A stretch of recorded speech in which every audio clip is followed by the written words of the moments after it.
Good morning, good afternoon, and good evening, ladies and gentlemen, and welcome to Monday Night America here on the NDB Media Network.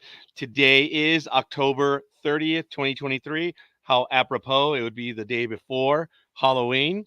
So we're going to be working on maybe conjuring up and using some scary imagery as we move forward. But you know who I am. I'm Roger, duh. And I want to welcome my guest. I've known this young man, very talented writer, producer, director. I've had the privilege of being able to know him for such a long time and see his work. And he has some work that is going to be, I'm sorry, a project, not work, a project that will be debuting fairly soon. And we'll get to that right now. But, ladies and gentlemen, the Grim Sleeper himself, Josh Maley. Good evening, young man. How are you? I'm doing well, Roger. How are you? I'm doing well, terribly excited. I want to apologize to Josh right now, personally and professionally. Josh gets a hold of me and he says, "Hey, Raj, I'd like to do an interview." I'm like, yeah, contact Michael to set up the appointment. And I was like, man, I can't believe I was that stupid. I told you. And I was like, okay, I need Michael to get this done. I'm not going to back out of it. I already acted like a jerk already, but I know Josh is Not going at to do all. it. And he did.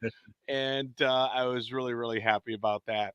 So I am very, as I said, very excited to have this conversation. Haven't had a conversation in a while, but as lives are, we always have a lot of stuff going on. I do want to welcome Elizabeth in the chat room. Good evening, young lady. Thank you. She's up in Sacramento. Scary imagery. I thought that was every time you're on air. And so it begins. All right, Elizabeth. I appreciate that hanger on, but that's okay. Everyone needs a supernumerary on their program. Is that the way you pronounce it correctly? The supernumerary? That was I'm a not that sure. was that was in Star Trek on the scripts. They had this was for the television program The Next Generation. Everyone who was in the background was referred to as a supernumerary, at least in the TNG scripts. So Interesting. I don't know what it means, Josh. I just remember. I just know these things. Just sounds like a fancy name for background guy. Yes, definitely. Now, Josh, you already have several credits in your production history, and you are an avid filmmaker. That is, you're not in the Midwest. You're in Pennsylvania, right? Yes, sadly. I'm so sorry. Hey, such is life. But it's all good. What are some of the projects that you've done prior to this one that we'll start talking about in just a moment? uh, I've done short films in the past. I mean, obviously in the distant past, I just wrote a lot, and Really? you know that because we met through my super nerdy web series, Star Trek Frontiers. Oh, Um, you call it super nerdy. Dude, that thing was way ahead of its time. yeah, I I sat talk that. about it all the time, dude. Do you? Oh, hell yeah. Are you kidding me? It's something I hope to finish someday. I actually had a notion to swing back around to it and at least give it an ending, if not in script form, then in like novel or novella form. Do kind of a story that would wrap that thing up because there's still people on the site. I post there once in a while. When Picard season 3 came out, I was posting Yes. there quite a bit because I was excited about Star Trek again for the first time in a very long time. Yeah. And man, that was and I still get responses there from time to time. So, you know, people are still kind of, it still pops up on Facebook. There's still a bunch of subscribers and page likes. So I'd love to be able to finish that up. Hell yeah. Super nerdy. You mean super awesome.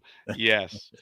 But aside from that, I've done some short films. I did a handful when I was in film school, but you know we don't have to talk about those. Uh, my first real effort at filmmaking was 2017, 2018. I did a short uh, psychological thriller called 415, and that was just about a young woman who had some social hangups. She kept seeing this number everywhere she went, and was kind of concerned that it meant something bad. Anytime she would see this number pop up, some bad things would happen. So it's kind of her struggling with that a little bit. And her birthday happens to be April 15th. So 415. I mean, it's just all over the place. But it was as short as about 10 or 12 minutes long, a couple little scenes. And it did pretty well. That was the first film I ever put into any festivals. It's been in probably about a dozen festivals at this point. I won some awards for writing and best actress for my lead actress, Jess Paul. She did a fantastic job in that. And a couple of others. We won like second place overall in one fest. Audience Choice Awards. So it was some cool things. It was nice to be.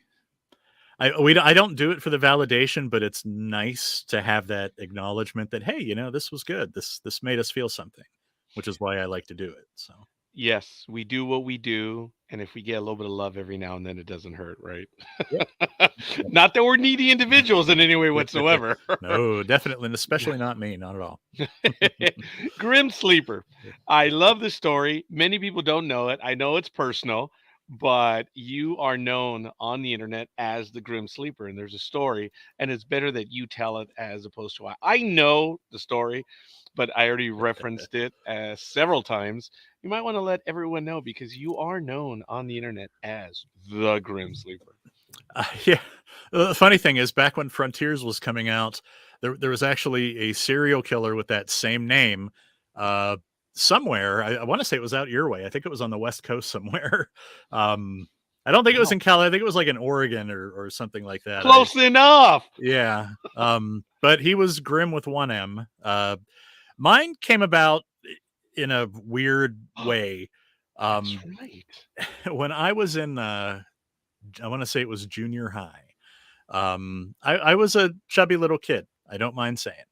And I made the mistake one day of wearing a purple shirt on the bus. I went to a private school at that time, so we had to wear like the collared shirts and dress pants. And of course, back then, my mom bought my clothes. Sure. So lovely purple shirt. It was very nice. As an adult, I'd probably wear it again. But as a kid, I was like, no. But this girl on the bus caught wind of it and maybe made a comment that I looked like a certain McDonald's mascot wearing it.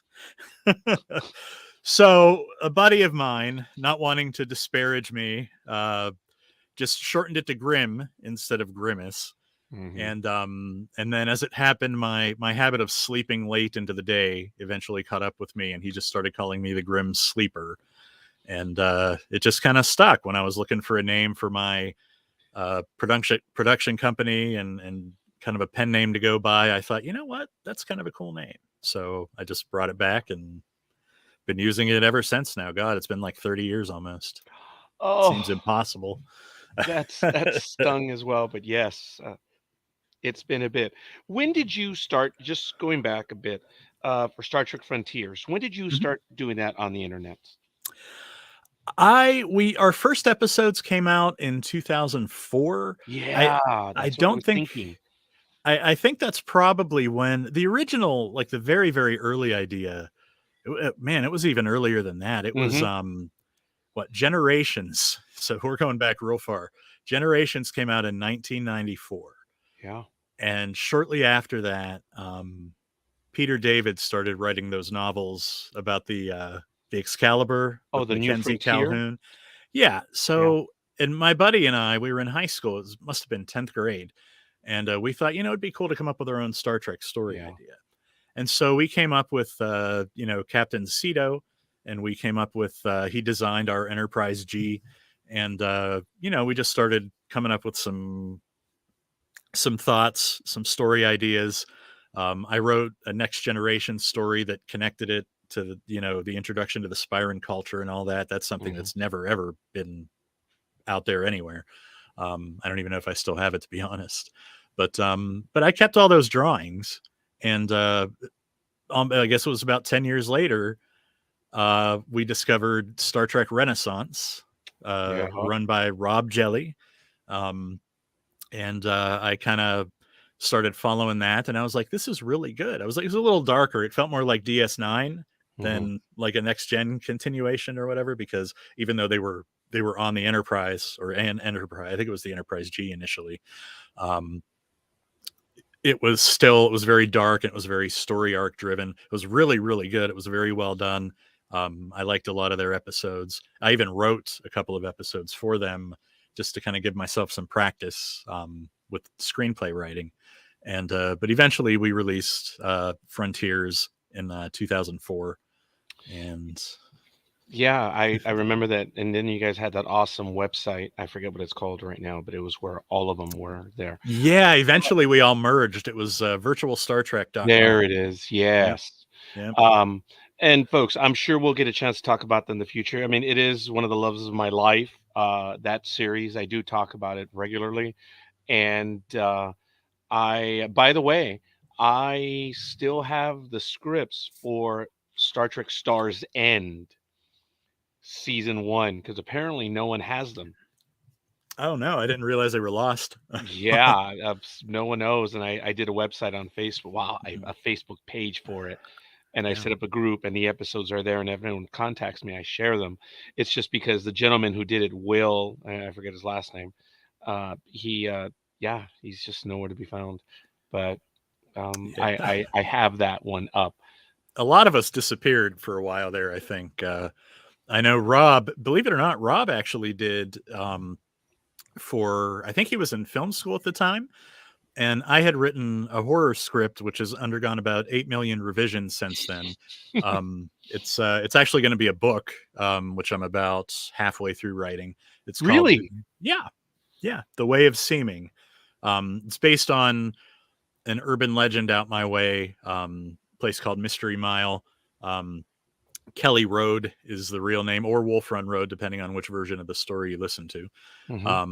But I'm working on getting that book done. But Rob took the screenplay for that, and he actually filmed one of the scenes for his film class. And unfortunately, we lost touch before he got the chance to share it with me. I always kind of was curious how that turned out. But yeah, so I haven't talked to him in forever.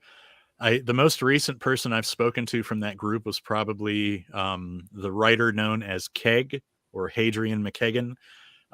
He actually wrote an episode of Frontiers, which I don't know if we ever got around to releasing his or not, but it was it was set in the future, and it was about Ambassador Koth and the Klingon Empire after the Frontiers project and all that stuff. He really liked Koth and the idea of having a Klingon who followed Catholicism, which seems so crazy even today to talk about. But man, he was one of my favorites too.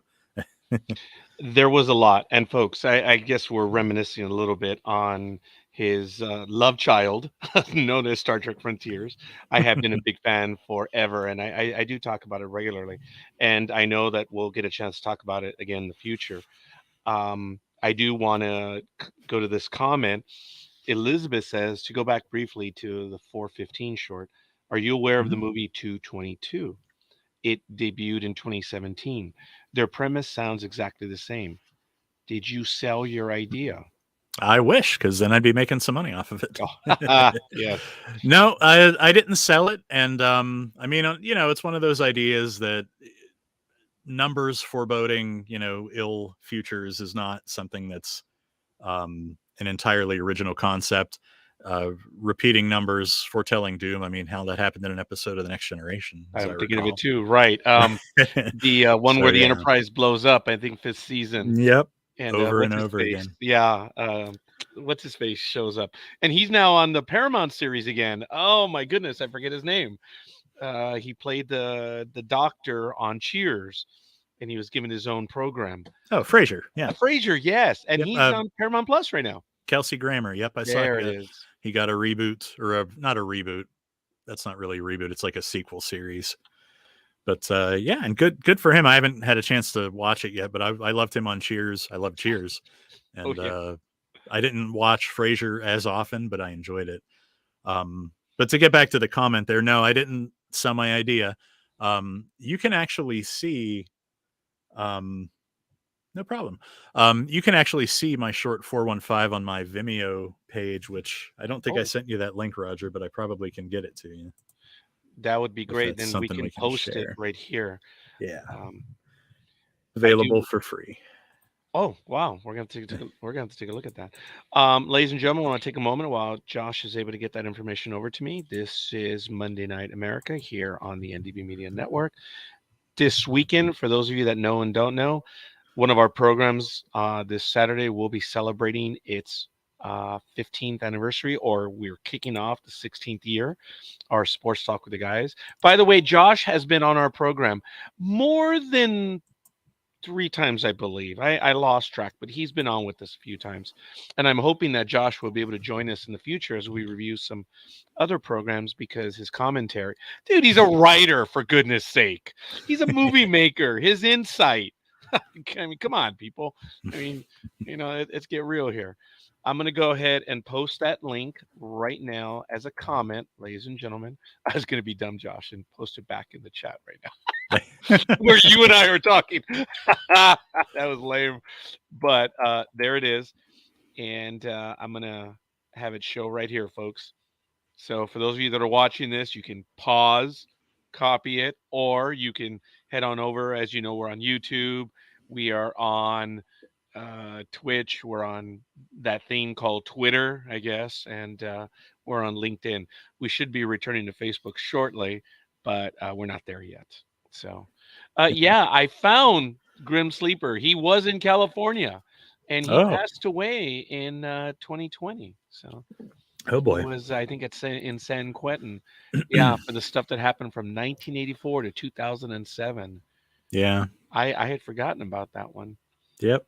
When I no, go ahead. I was just gonna say it stuck with me because when Frontiers first came out, people were like, there's a guy with that name, right? Like, well, it was mine first. I'm not sure, Josh, if I ever had the chance to tell you this, but in the 80s, there was another serial killer. And I'm not saying this is what you and I have in common, but it's interesting that when I was in high school, it was a boarding school, and we had the Night Stalker that was doing the deeds back in the 80s. Well, I unfortunately would talk in my sleep.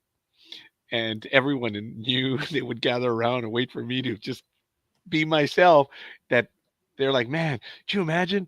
I don't know how the entire story was, but they did not call me the Night Stalker. They called me the Night Talker.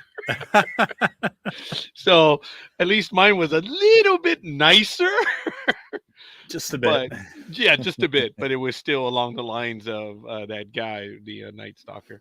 So that's the tiny connection that we have. Other than our faith, and that's another thing that I'm not going to give out any more than that. He already knows that. But we have a common thread. And that other common thread is, again, some little project that he did some years ago, which I just found incredibly entertaining. It was good stuff, man. Look, I remember the 3-level lounge. I'm not going to give out anything else, but what happens in the 3-level lounge, dude, in your premiere episode, dude, that was good, among other things. And what was her name? Was it Sela, or it was if you're talking about the first officer, it was Jennifer Morgan was her name. No, not the first officer. I think she was Khan. She was the one that fly the ship. Oh, Celia, yeah. Celia, yes. Who you had a different plan for her. This is how much I remember this, man. I haven't seen the scripts in like forever. You had a different plan for her, and I guess due to fan reactions, it changed, right? Yeah, she ended up becoming like our most popular character somehow. And real quick too, early on. Yeah. Yes. She was. And I mean, I'm glad. Yeah, the original plan was that she was going to be a spy and would end up dying at the end of the first season. But no, the fans were like, hey, we're really into her and Bruce Andrade. They're kind of off and on chemistry. And oh, that's right. Andrade. Yeah. That's right. Yep. Bruce was the modern Star Trek fan at that time. Because if you remember, as much as we look back, and I love the hell out of Voyager and Enterprise these days, but like back when it was on, it was like, this is just the same thing, but not as good as Next Gen. Yes. And so there was kind of this, the fans were disgruntled back then. And it's funny because when you look at modern things, it's like, wow, I wish we were disgruntled like we were back then now. Oh yeah, huh? But yeah, the Bruce was kind of the encapsulation of the Star Trek fan at the time, because he had lost his faith in the Federation, and he was like, I've heard this my whole life, but it doesn't really seem to mean anything anymore. And eventually he gets it back, obviously, and that was cool. But I feel bad. We're here to talk about something else, and I swore to myself that I was not going to do this, and I already violated in the first 20 minutes, probably about 4 or 5 times. We are going to get the website where it is on Facebook, folks, so you can head on over there. But I am going to invite Josh back so that we could spend some more time on it. Not that and I hate this phrase, nerding out or geeking out, but I guess it is that. sure. But I just that phrase gets on my nerves, but that's all right. Now Elizabeth, who's in our universe, knows she's probably going to throw that in my face forever. But I would love to bring it back to the audience, because it's there. It's on your Facebook page, and it is a wonderful series. It ran 16 episodes, did it not?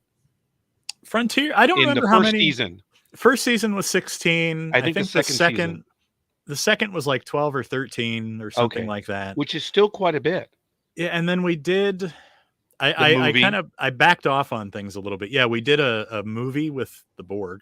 Yeah. Which I always swore I would never do unless I really liked the story, and I thought that one was kind of neat. But yeah. And then we started season 3, and then it just kind of fell off after that, and we didn't get very far. I actually kind of went back and like pulled the movie and the season 3 as it was maybe about 5 or 6 years ago. And I started rewriting season 3 and kind of reorganizing it. My intent was to try and just plow through it and get season 3 at least done.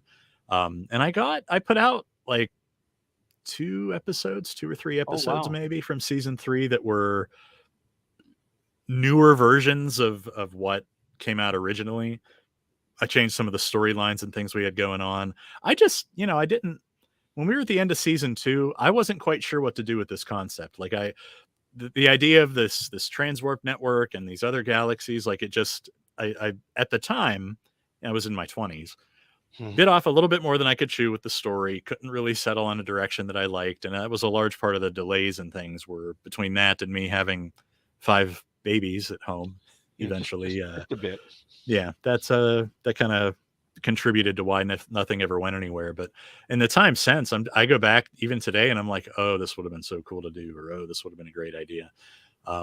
So like I said, hopefully someday I'll get to it. Yeah, but yeah, folks, we had. Oh no, we had 20 some episodes, I think, in total. That's quite a bit. That is, folks. There is a story there, and that's why I'm sharing it right now.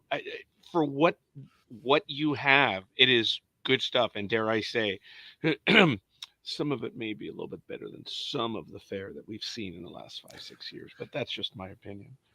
That's just it's good stuff. It deserves to be in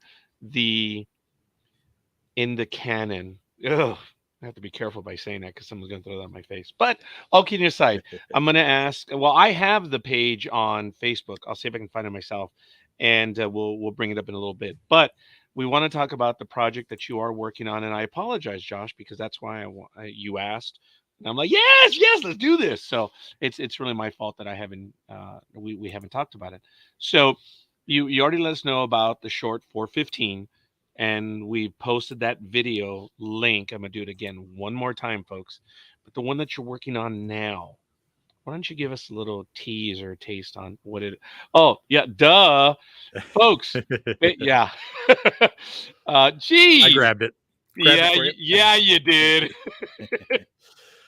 And good man. So there it is, folks. I'm going to post that one. Look, it's one of the easier ones. And forget the wording at the very end. It is facebook.com/Star Trek Frontiers, right? Yep. Yeah, it's just Star Trek Frontiers. I don't know why opens in a new tab shows up, and I apologize, but that's probably the language that's coming over from the chat room.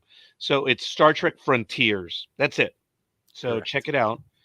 Maybe I should clarify that in a moment for those of that are not. But we'll see.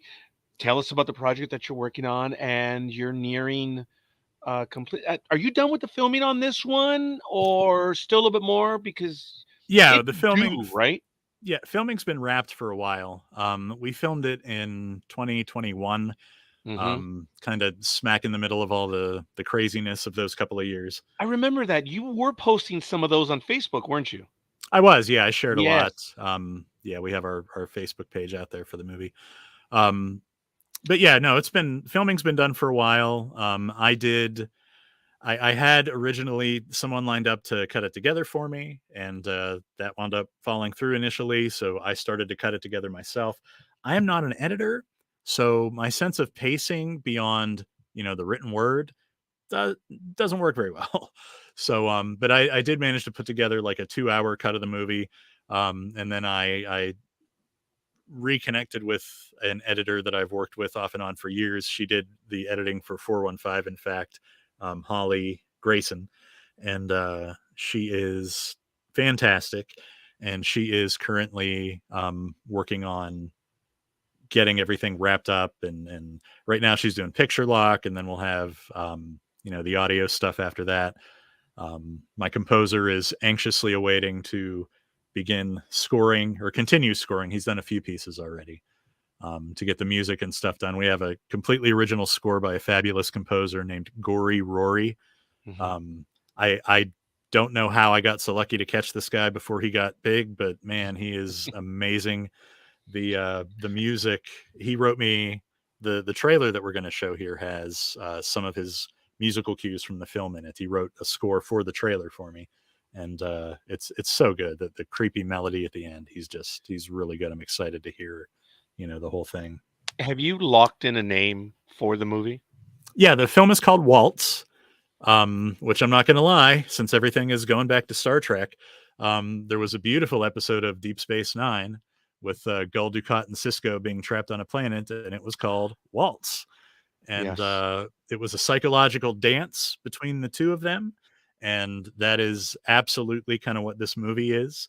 It's about a content creator who is captured, abducted by one of her biggest fans, and a kind of waltz, a dance of wits ensues as she is kind of tormented by her captor, who seems to be obsessed with her and wanting her to, improve, like understand what she's doing wrong so she can improve herself, kind of thing.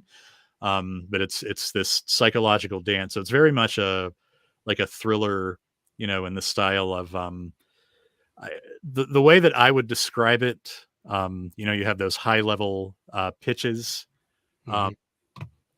this is kind of similar to films like Misery, Yeah, where I you've thought that. got the the famous person, quote unquote. I put fame in air quotes because it's online fame, which oddly is a form of fame in our culture these days. Yes. Um, so So it definitely has those. It's kind of like Hitchcock meets Psycho, I guess.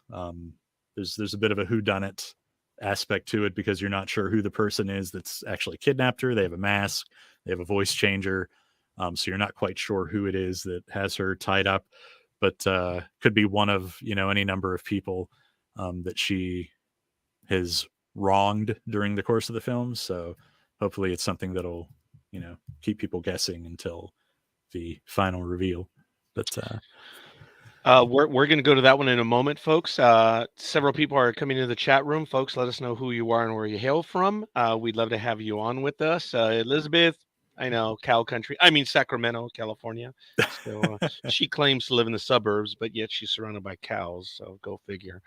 But everyone else, folks, we're going to go to right now. So we're going to ask you to bear with us because he may not be an editor. I am certainly not a tech E, but I do know how to do a few things. I'm going to switch to the image, and then we're going to go full screen for the image. So we have to get there first. We ask you to bear with us, and we're going to get to it right now. And then Josh is going to get it going once I have it full screen, and there it is. alrighty. And there, oh, look at that, Grim Sleeper Productions. And here we go.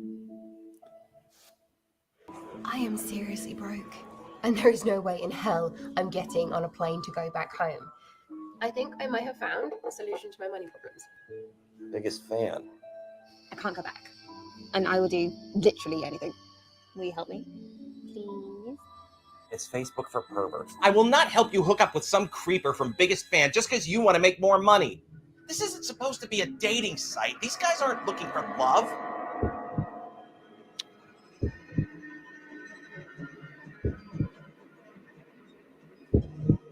anyone there? Hello?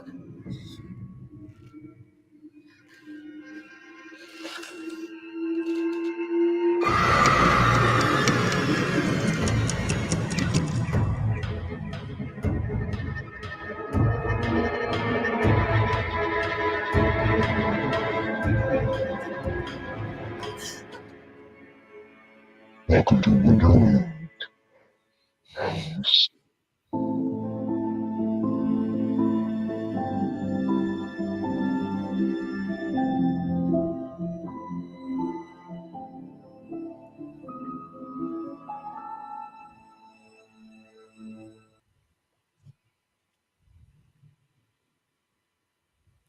Wow, that the voice or the modulation, that was crazy at the end. I don't know if you heard me. I was like, "Ooh, that was good." No idea who it is.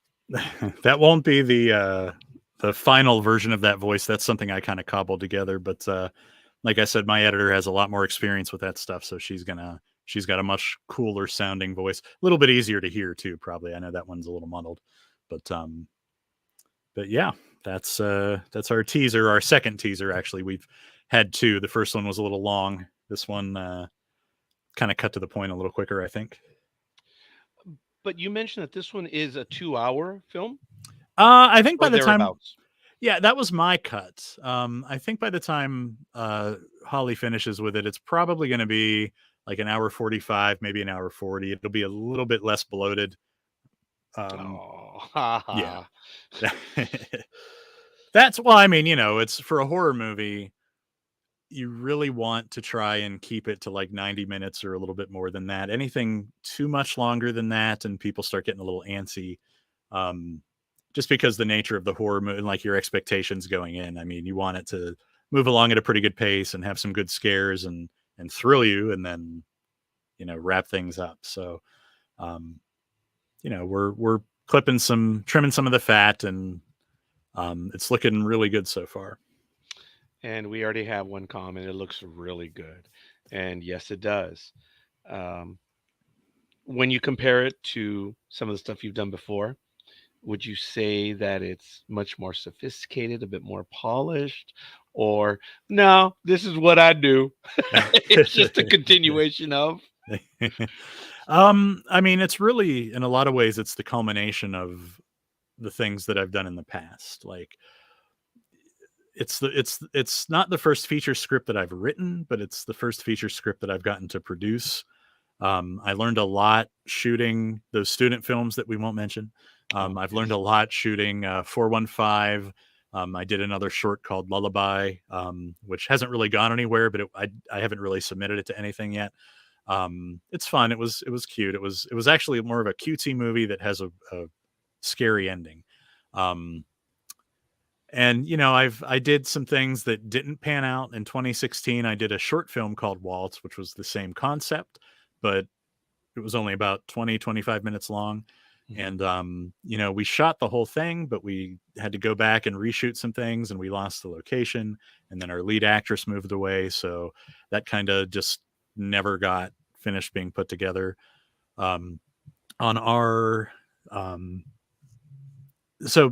learned a lot of things during those film shoots that I was able to kind of put into Waltz. And I've learned a lot on Waltz that, obviously I'll carry with me into my next project. Yes. So, it's always an evolution. I do think that the script for Waltz was pretty solid. It came together pretty quickly. I think I actually wrote it in about 2.5 weeks, and then I edited it for a I can write but I can't speak. No, you're able to, young man. It's just I'm the one that's stuttering. You already picked up on it. Yeah, it took a couple weeks of editing it, and you know, of course, when you're on the set, you're making changes to it as you go, just because new ideas come up and things like that. But I was pretty happy with it, with how the script turned out, and the shoot in general. I learned a lot. I learned that you have to leave several hours before you have your cast on set to make sure that you get the lighting setups done, especially in a place where you have very limited electrical outlets. So we shot a lot of that film in a local haunted attraction. It's called Freddy's Haunts. It's in Beaver County, which is basically Nowheresville outside of Pittsburgh. Freddy's Haunts is just this ridiculously popular place. It's been around for 30 some years. I went to it when I was a kid. My special effects guy for Waltz happened to know the owners, and he introduced us, and they let us shoot in there. We shot for almost a total of 3 weeks in this giant plywood and metal box, which is what their haunted attraction basically is, in the middle of the woods. Yeah. In summer heat. We started in August. So we shot in August and September. So we shot overnight to avoid the heat as much as possible, because in the day you couldn't even be in that building in the day.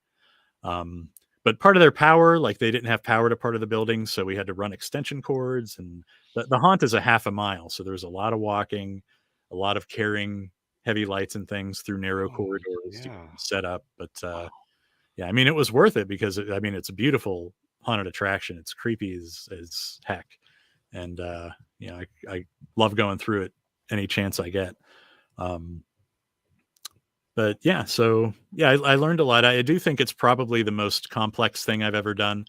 And like I said, I learned so much that I plan on taking to my next one as soon as Waltz gets done and out there, and hopefully we can get some exposure, get some attention, and then get some funding so that I can do some more.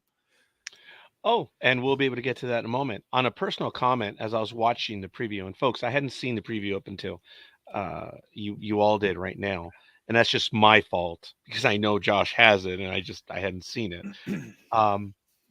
Having the poor young lady bound, and she realizes that it was scary to see. I think it was the next image where it was that like mess or ball of chain, and that was scary. Because unfortunately she has no control, and then it goes to that. It's like, oh man, that's horrible. You know, you think they might have a chance to get away, but then it goes from where she is to even worse, where there's no way to get out. And yeah, it sent a little chill down my spine. So well, that's good, because that's what it's supposed to do. yeah. And yeah, I'm not in horror movies, man, and but I've seen a few. I do want to thank all the horror filmmakers of the world. I didn't know growing up what the purpose of the regular horror movies were for. I had no idea. They were date movies, man. I had no idea. That's how stupid I was. And I went out on a few dates, and the girls wanted to go see horror movies, and stupid me didn't know what they were for. So darn. But I remember growing up in the 80s and even to the 90s, how often we would have horror flicks, which just doesn't happen as much anymore. It's really kind of disappointing. Yeah, the ones that are out there now they're good. Like, I enjoy them. They're focused so much on things like jump scares, though. Yeah. You lose that slow burn of tension. The movies that, like, again, I'll go back to Hitchcock again, because he is, a master of this kind of thing. Just the slow burn. You meet the characters, you get introduced to their situation, and then things just escalate very slowly. And then when it hits the fan later, the payoff and like the stress release once things go crazy and then you have your resolution is much more effective than every 30 seconds. Because when you have that constant like jump scare, there's a cat, something fell, something broke, like just this you're constantly operating at a higher level of anxiety. Yeah. And so when you get to the climax doesn't hit like it should, because you've had that, you're anxious, your anxiety levels have been high the entire time, which is, I mean, it's a way to go. And a lot of people today like it. And unfortunately, some people, they can't watch like a slow burn movie because they're so used to having jump scares thrown at them so often that a slow burn movie, they equate that with, oh, this is boring. And it's like, it's not boring. I introduced, I have a little home theater here in my basement. And every couple of weeks, I'll do like a horror movie screening for friends of mine that haven't seen the classics yet. Yeah. And I've introduced even some kids, some not kids, but like, 18, 17 to, yes, I agree with that. True artistry indeed. So we've shown like the original Halloween we just showed the other night. First time viewers with me. And they were like, that was so stressful and scary. And there was not like a drop of blood almost in the entire movie. Yeah. And there were no gory kills. It was just the Shape walking around, watching people, and you never know what he's going to do. And it's so expertly done. And that's the horror that I grew up with. And that's kind of like what I want to make as well. Something that just drags on a little bit and it just escalates the tension slowly. So when it pops, it's like, oh my God. You would consider yourself obviously a horror fan, correct? Or aficionado, I should say. Yeah, absolutely. Help me out on this movie. I believe it was in the late 90s, early 2000s. Eliza Dushku is in the movie. And I also believe Paris Hilton is in it. And it's a horror movie, and it has to do with someone. I remember there being candles and I guess a lot of wax. And I forget that movie. That movie scared me a great deal. And it didn't have too many jump scares, but there was some gore in there. And seeing Paris Hilton being the blonde blockhead, I guess. And at the time, everything was going on. She was a team player because she knew she was going to be made fun of, and she still made the movie. Oh yeah, I remember that. Okay, yes. I wonder what the title is. I think it's House of Wax. It could very well be. I saw that movie through. I enjoyed that movie. I don't know who is the one that did that, but I'm sure Elizabeth is already working on that one in the keyboard and in the on the computer right there. She'd be able to give us a hand. And well, I think it was if it's House of Wax, Eliza Dushku wasn't in that one, but I think it was Elisha Cuthbert. Oh, kind of a similar name. Yes, I apologize. True Lies as opposed to Lost in Space. Is it what was she in Lost in Space? Eliza Dushku? No, Cuthbert. Oh, Cuthbert. Was she? I'm not sure. I've only. If you're talking about the remake with Gary Oldman as Dr. Smith, yeah, that one. Heather Graham was in that. Oh no, she's not in that one. That's Lacey Javert. Lacey Javert. Yeah, I was thinking That's of probably Lacey. you're thinking of. Yeah. Yes, yeah, House of Wax. Thank you. Yes, it is Elisha Cuthbert. Yeah, Chad Michael Murray, Paris Hilton, who played Paige Edwards. I thought it was so cool because, folks, unless you were there, you don't remember. Paris Hilton was probably at the height of her fame, and she gets to play this character that buys it big time. But it was done in such a funny manner that I like I say, I was surprised she did it. But obviously she had a sense of humor. Jared Padalecki is in it. Yeah, Sam Winchester. Yeah. Brian Van Holt, of course. I believe he's the evil one. And then you also have John Abrams. But it's quite a few. House of Wax 2005. Yes. Also for Supernatural fans. Yep. Jared. Yep. Yeah. 2005, House of Wax, which there was an original or one of the similar title in 1953. Didn't know that. Yeah. Was that a Vincent Price? Yes, Vincent Price. Yeah. Is in that one. Wow. In stereo vision 3D. Back in 1953. That must have been something. Yes. Oh, heck yeah. That must have been something to see. Yes, all those original movies. I remember in the 70s because I was my sister's. What was it? They were all older than me. Alma was 7 years older. Rose was 9 years older. So I had to go on them when they went. I had to go with them when they went on their dates. And in 1979, Josh, I don't know how much of the 40 million that Star Trek earned, but I was a significant portion the entire time that Star Trek, the original movie, was in the theater. That's where we went. There was a moment where my sister's boyfriend said, "Dude, let's watch something else." And I turned on him and said, "You're not even watching the movie. Cut it out."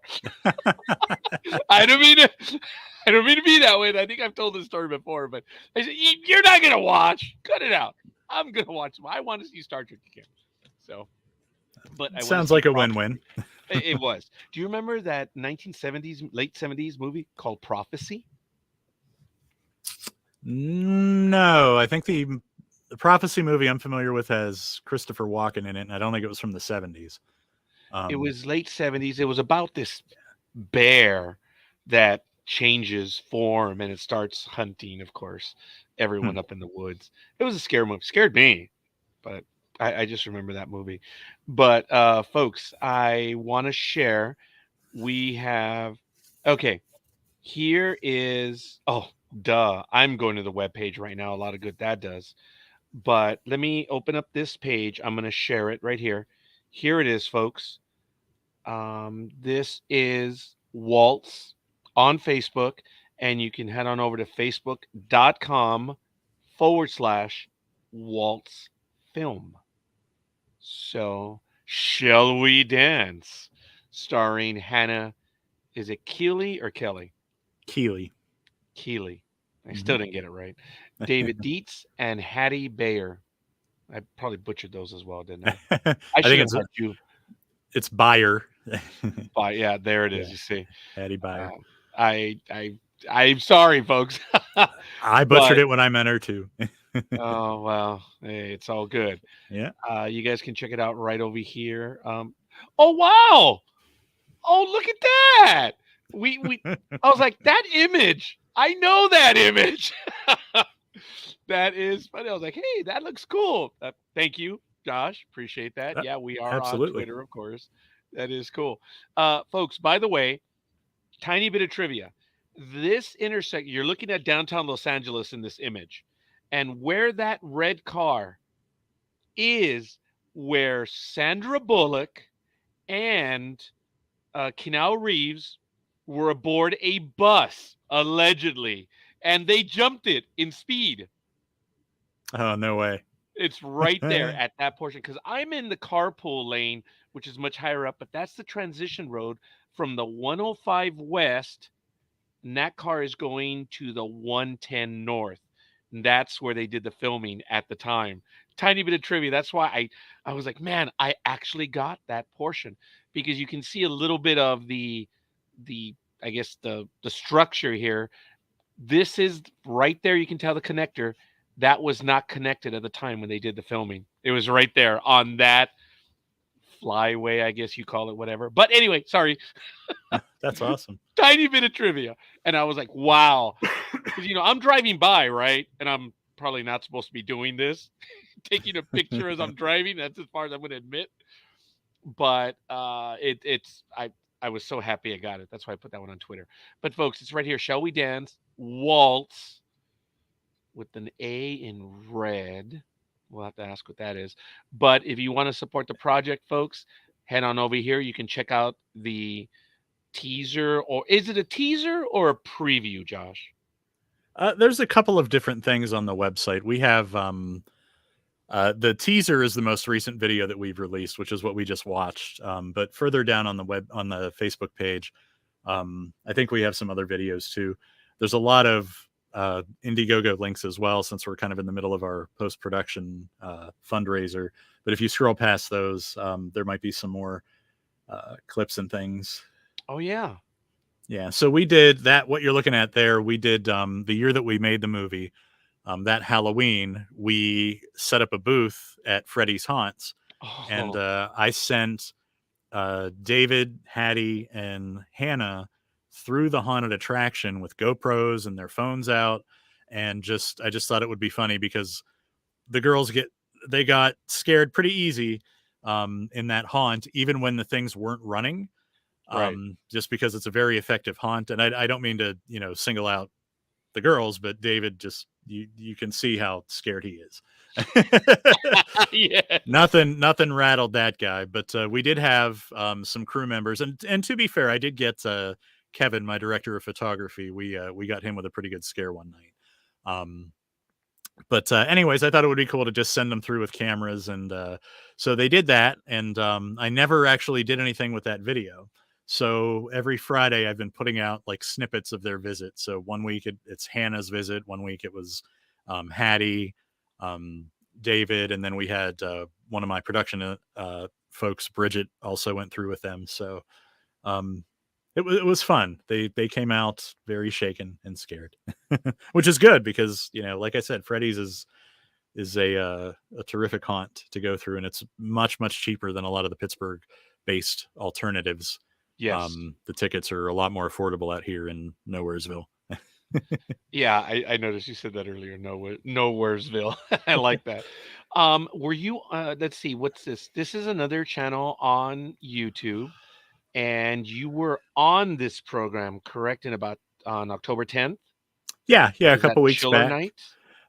Brian Hogue hosts a show on Stream TV called Chiller Night, and he does a little pre-show beforehand. He records it in advance and then he airs it beforehand. Yeah. So yeah, Sorry, Josh. You get the live here. It is what it is. That's all right. I don't mind live. That is cool, folks. You can check that one out right there. The link is on the Facebook page, and there's a lot of stuff going on, folks. There's a lot of activity on this page right here. Oh, that's funny. I like that image right there. I'll be talking to Travis Bruce on Thursday, doing another, kind of sit down gossip session about Waltz and horror movies in general. He runs a YouTube channel called Horror Realm, and I'll be talking to him in a couple of days. Well, there it is, folks. Was on the 10th, I believe. The link is there, and this one is upcoming, so you can check it out. This is cool, and this is special shout out time. I'd like to send a big thank you to one of our most vocal fans, Bobby Justiceson. Bobby never fails to ask about the film when we cross paths or via socials, and even let us.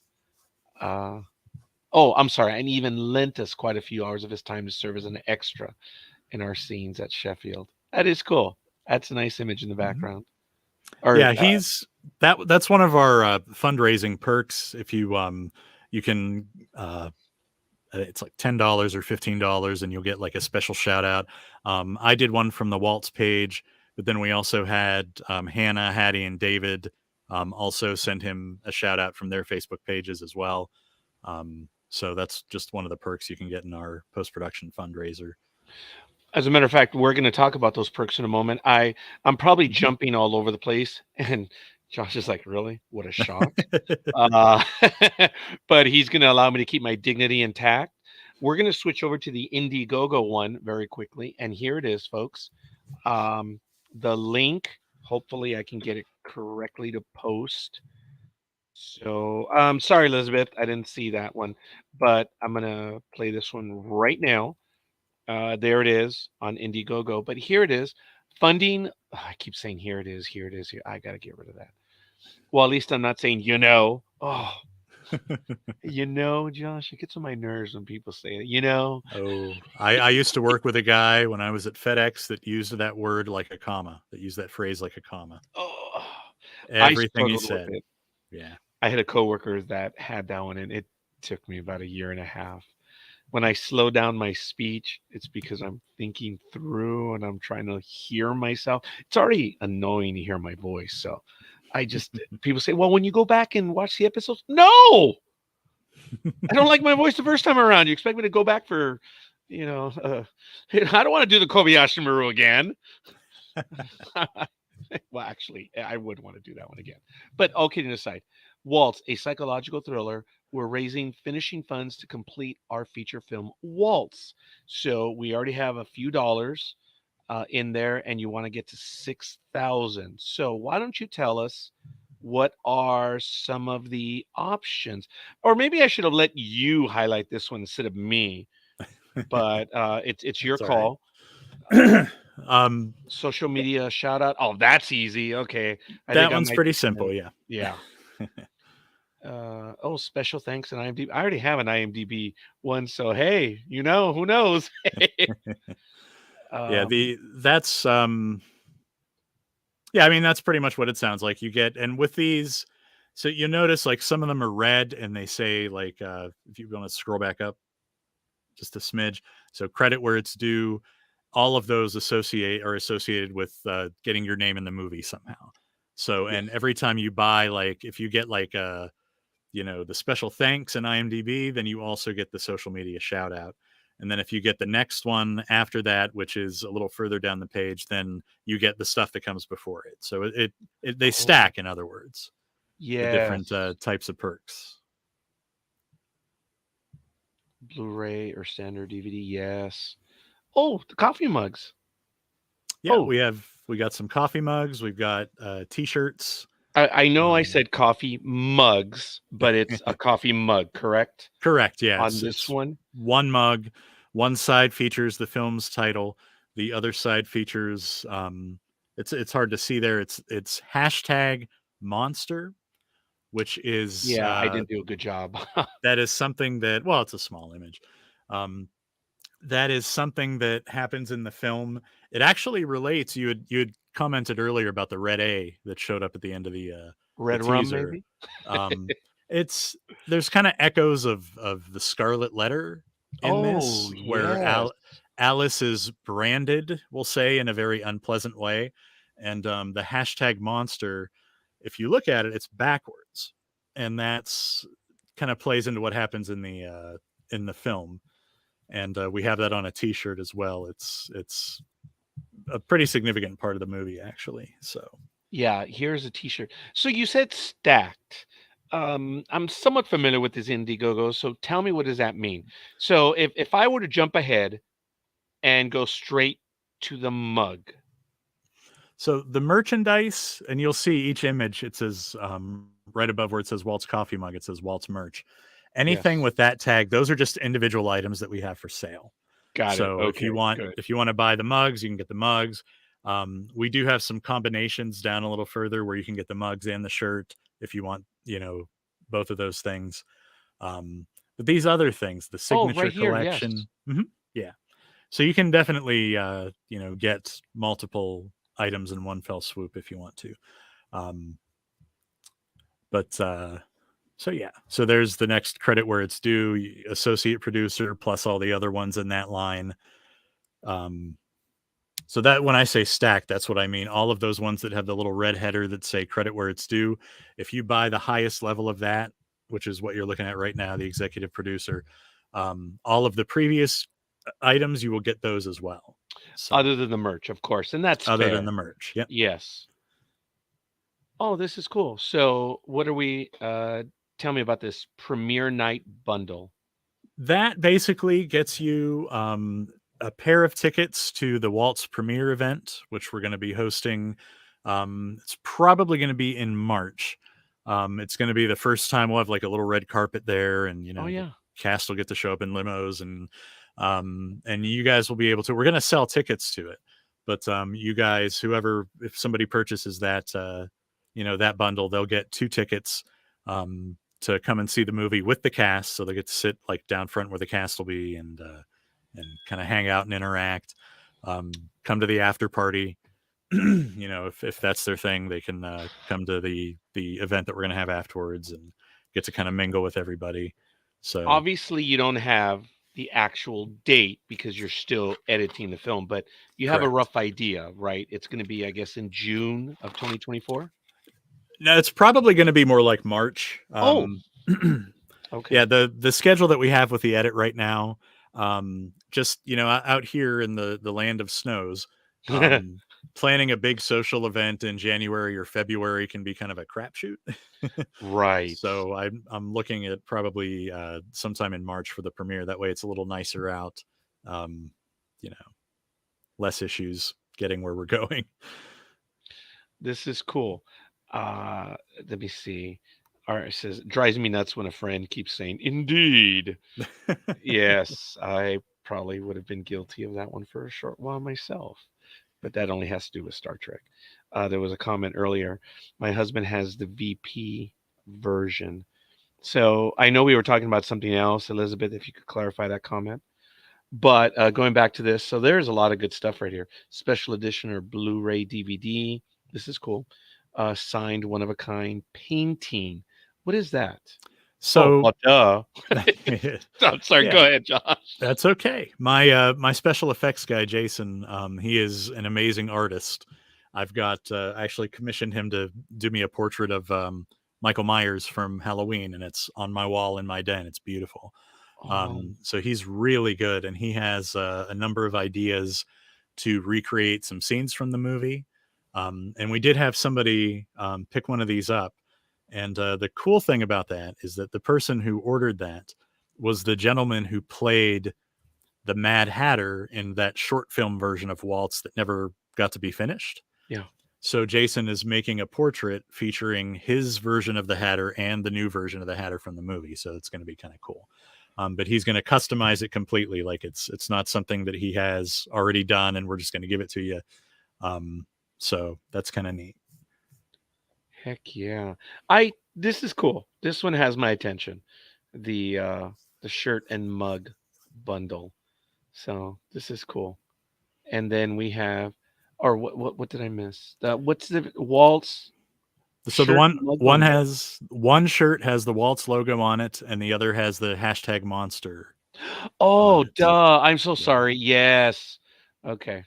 Yeah. That's cool. And then at some point tomorrow during the day, I'm going to be adding a few more perks on.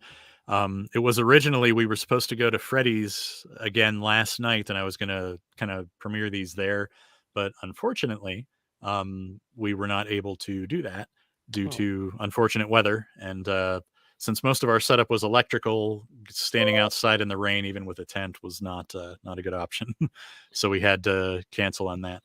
But we're gonna have a 7-inch action figure, essentially, of the villain from the movie, the Hatter. It's kind of like the anybody that likes horror movies or collects NECA figures. You can get like Michael Myers and Jason Voorhees.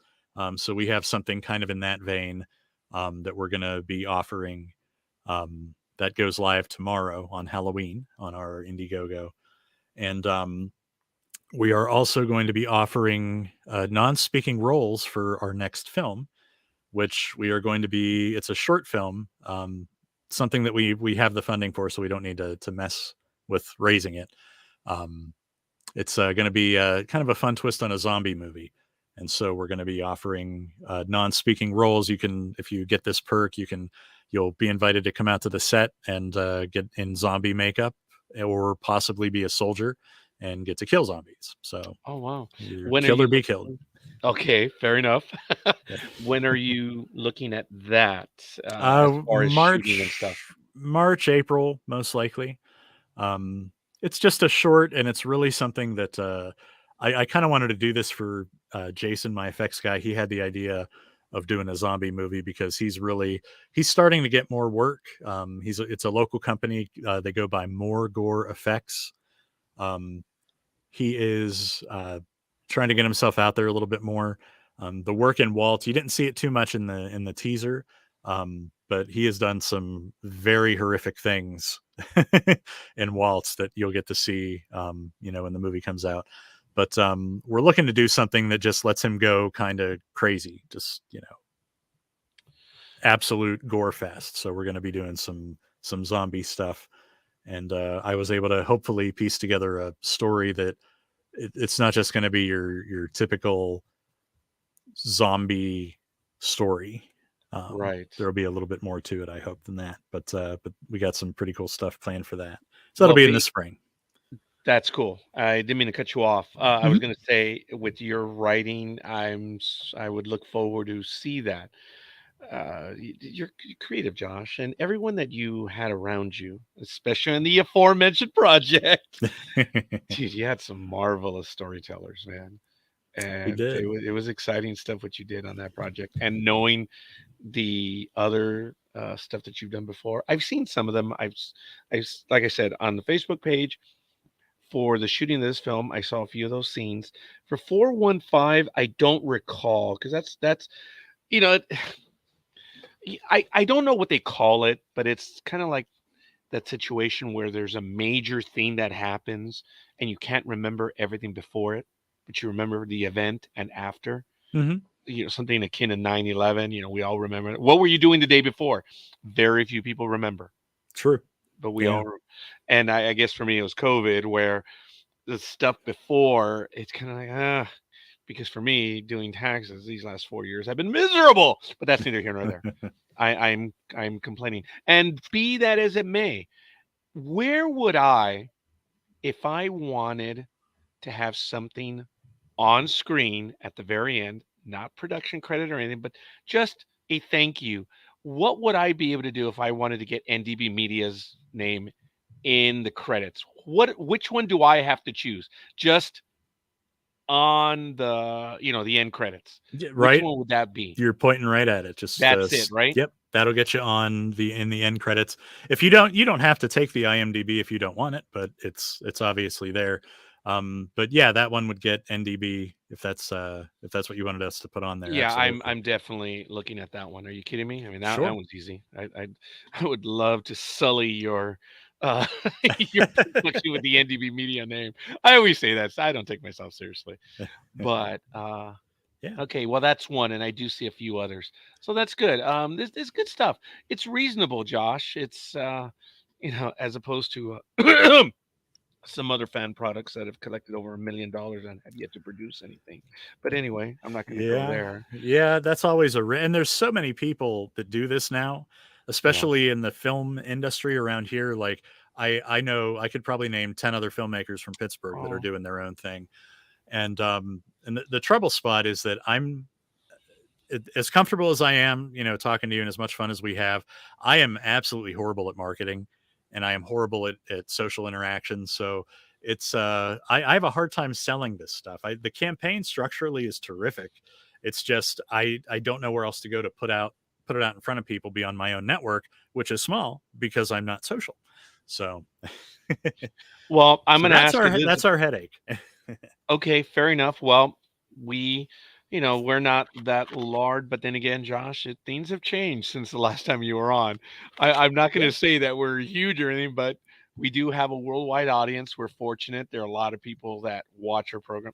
Josh, on our first House of the Dragon review, dude, in the first 3 hours, we had 1,300 views. Blew us away. That's awesome. Blew us away.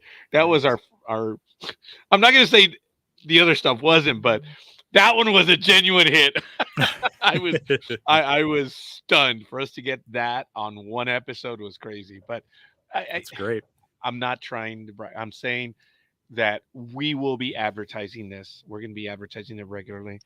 I'm going to either copy some images from the Facebook page, and I know we're going to do the share moving forward. I'm looking forward to seeing this.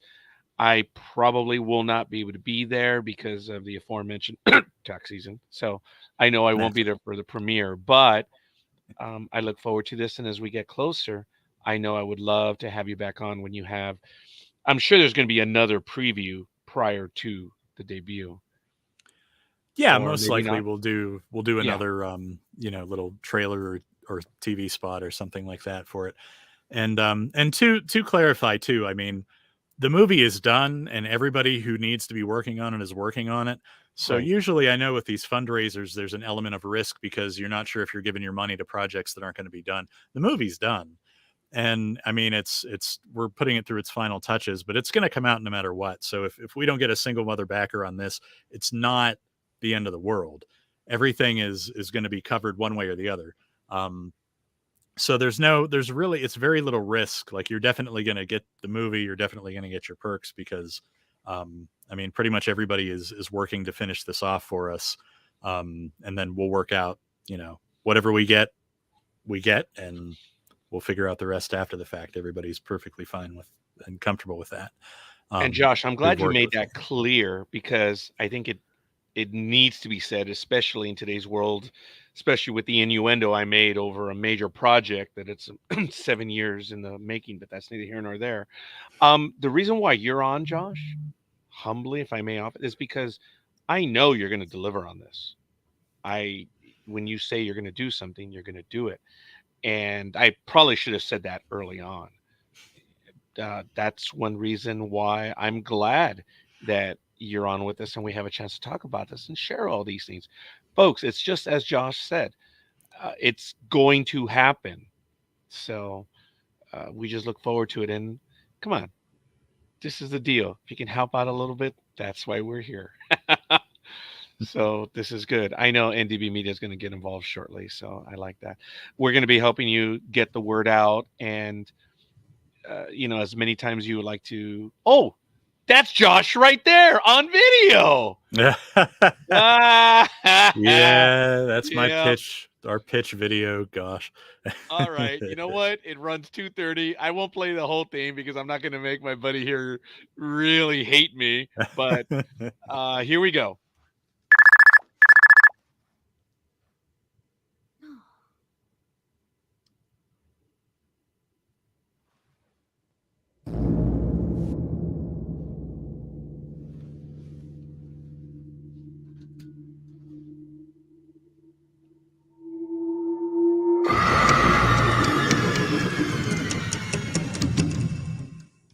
Hi, I'm Josh Maley, founder of Grim Sleeper Productions and an old Gen Xer who grew up during the horror boom of the 70s and 80s.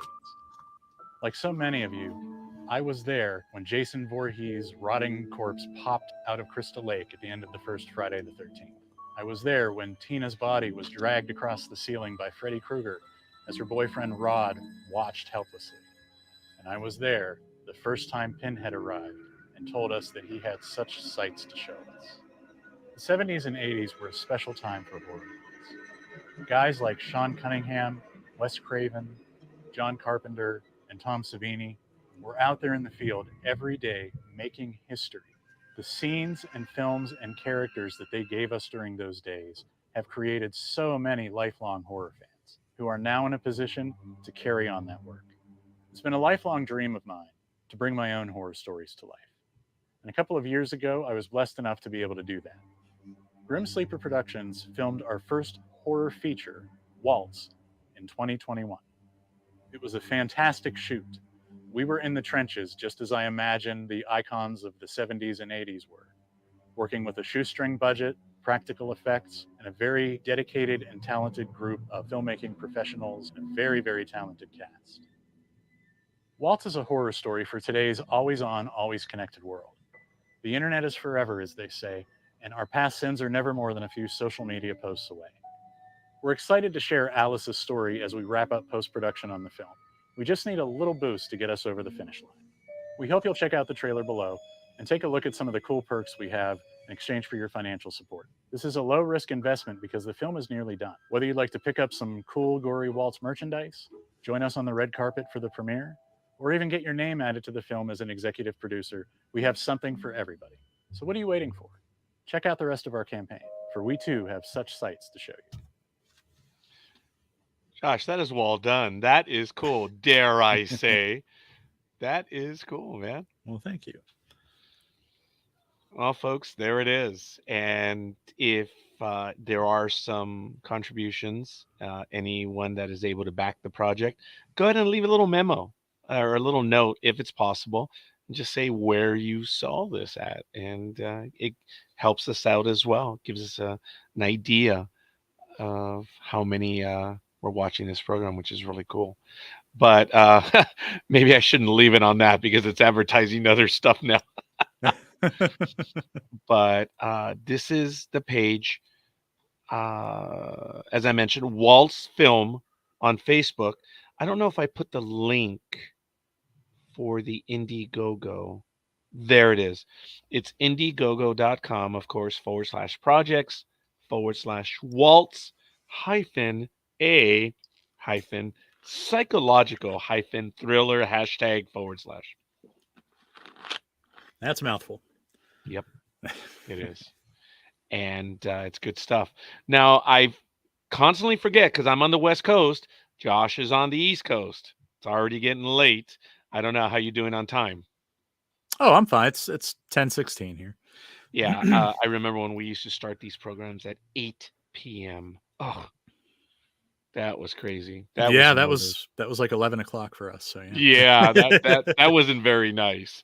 But I moved him to 7, and then Michael, of course, in his infinite goodness, has moved these programs to 6. I'm like, I don't like it, but it's working. That's just me being selfish.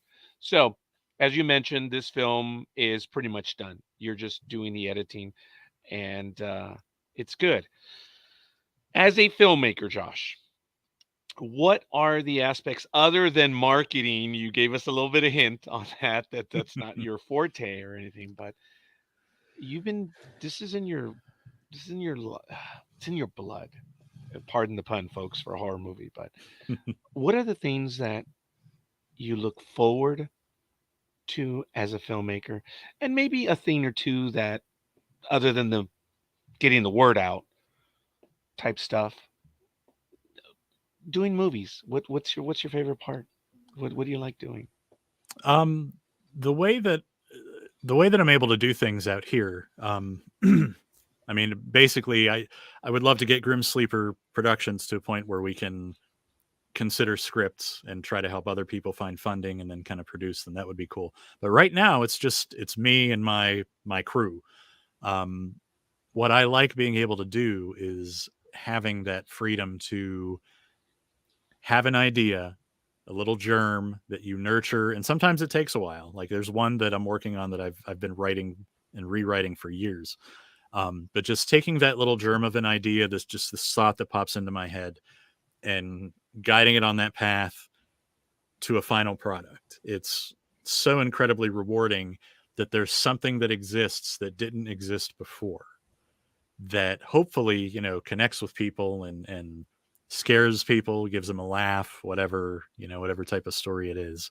I love getting to that point, the process of making something out of nothing but an idea is fantastic. Just the exhilaration of seeing it all come together when pieces start to fall into place, and it's like, oh man. I've had very many excited conversations with I keep talking about Jason, my makeup guy, planning out the gore and special effects for Waltz, and now I'm having them with Holly, my editor, as we're working on scenes and what can be cut here and how can we arrange this so that it works better. And every part of that process, every part of the process has that excitement of, we're evolving it, we're getting it there, we're closer. So it's really just the journey that I absolutely adore. That said, it's also fun to make people really uncomfortable. Oh, yes. There were so many nights when we were shooting at Freddy's where poor Hannah was tied to that chair, and the person playing the Hatter was, roaming around, and they have some talking head scenes and some dialogue scenes. And, a lot of times when you do a movie, you shoot little chunks of lines at a time, and then that's it. Say this line. Okay, now cut. No, say this line. Okay, now cut. No, for those psychological torture scenes, I actually made them do the entire scene over and over and over again. So the exhaustion on Hannah's face was very, very real. And she knew, like, she was all for it. It's not like I just did this to her, unexpectedly, but I did. I told them both, please let's try to get through this. Let's try to make this. So that's a lot of fun. Regards to the downsides, aside from, if like any, I said, Josh, yeah. I mean, everything has its downside. There are parts of anything that, they're not very fun. I mean, even Star Trek TOS had the Space Hippies episodes. There's always something to look at and go, oh, I don't like that very much. For me, as the director, I'm involved in a little bit of everything that happens on set, but my main focus is working with the cast, obviously. So the frustrating thing for me is at this level, we don't have a very big crew. Mhm. God bless everybody who comes out and helps us, because they are wonderful people and they work very, very hard. But there's a lot of work to be done on feature sets, especially when you're trying to light a large area, like that scene where we saw Hannah and the Hatter on the bridge. That scene, that was outside and there were no lights, so that we had to light everything about that. And it took probably almost 3 hours to do. And during those 3 hours, we've got like the cast is just kind of sitting around like, well, okay. And you feel like you're kind of not wasting time, because it's just part of the process, but it's a frustrating one. And it's just part of the guerrilla filmmaking experience. When you only have 6 or 7 crew members and most of them are pulling double duty, it gets exhausting for them, and it takes a long time to get things taken care of. So that's probably my biggest frustration point. It's not really a bad thing. It's just an accepted part of the process. Right. But it'd be nice if we could, if I could afford to have more people to, get more things done more quickly. But it is what it is. Wouldn't change it anyway. Right. I hear you. I'm sorry, says Ellis. That's an official still in the movie. There, as folks, in the last minute or so, this is from the Facebook page. You can check it out. Doesn't look much like Wonderland, does it? That is cool. That's an official still from the movie. Another one. So much earning potential there, Calvin. This is good stuff, folks. You have to check out the site. I believe on the Indiegogo, there was a link to the website, or no? Do you have a website for the movie itself, or is it on just Facebook? We have, there should be a link somewhere on there on the Indiegogo page. Oh, But it's we on have Facebook Grimm's, too. Yeah, that's right. it. Grimsleeperproductions.com. If you click on that, it should take you to my fancy Wix site. And then it's under, if you click on projects, you'll see kind of our slate of films, and then you can click on Waltz from there. Yeah, check it out. There's the web series is in development, Shepherd. Wow. And then you have the shorts, Lullaby, you mentioned earlier, 415. Yes. Yep. And oh, there it is. Even the dead need someone to talk to. Unburied. I probably mispronounced that, right? No, Unburied. Nope. Okay. You got it right. That's my next feature. Eventually, that's the one that we're gonna have to.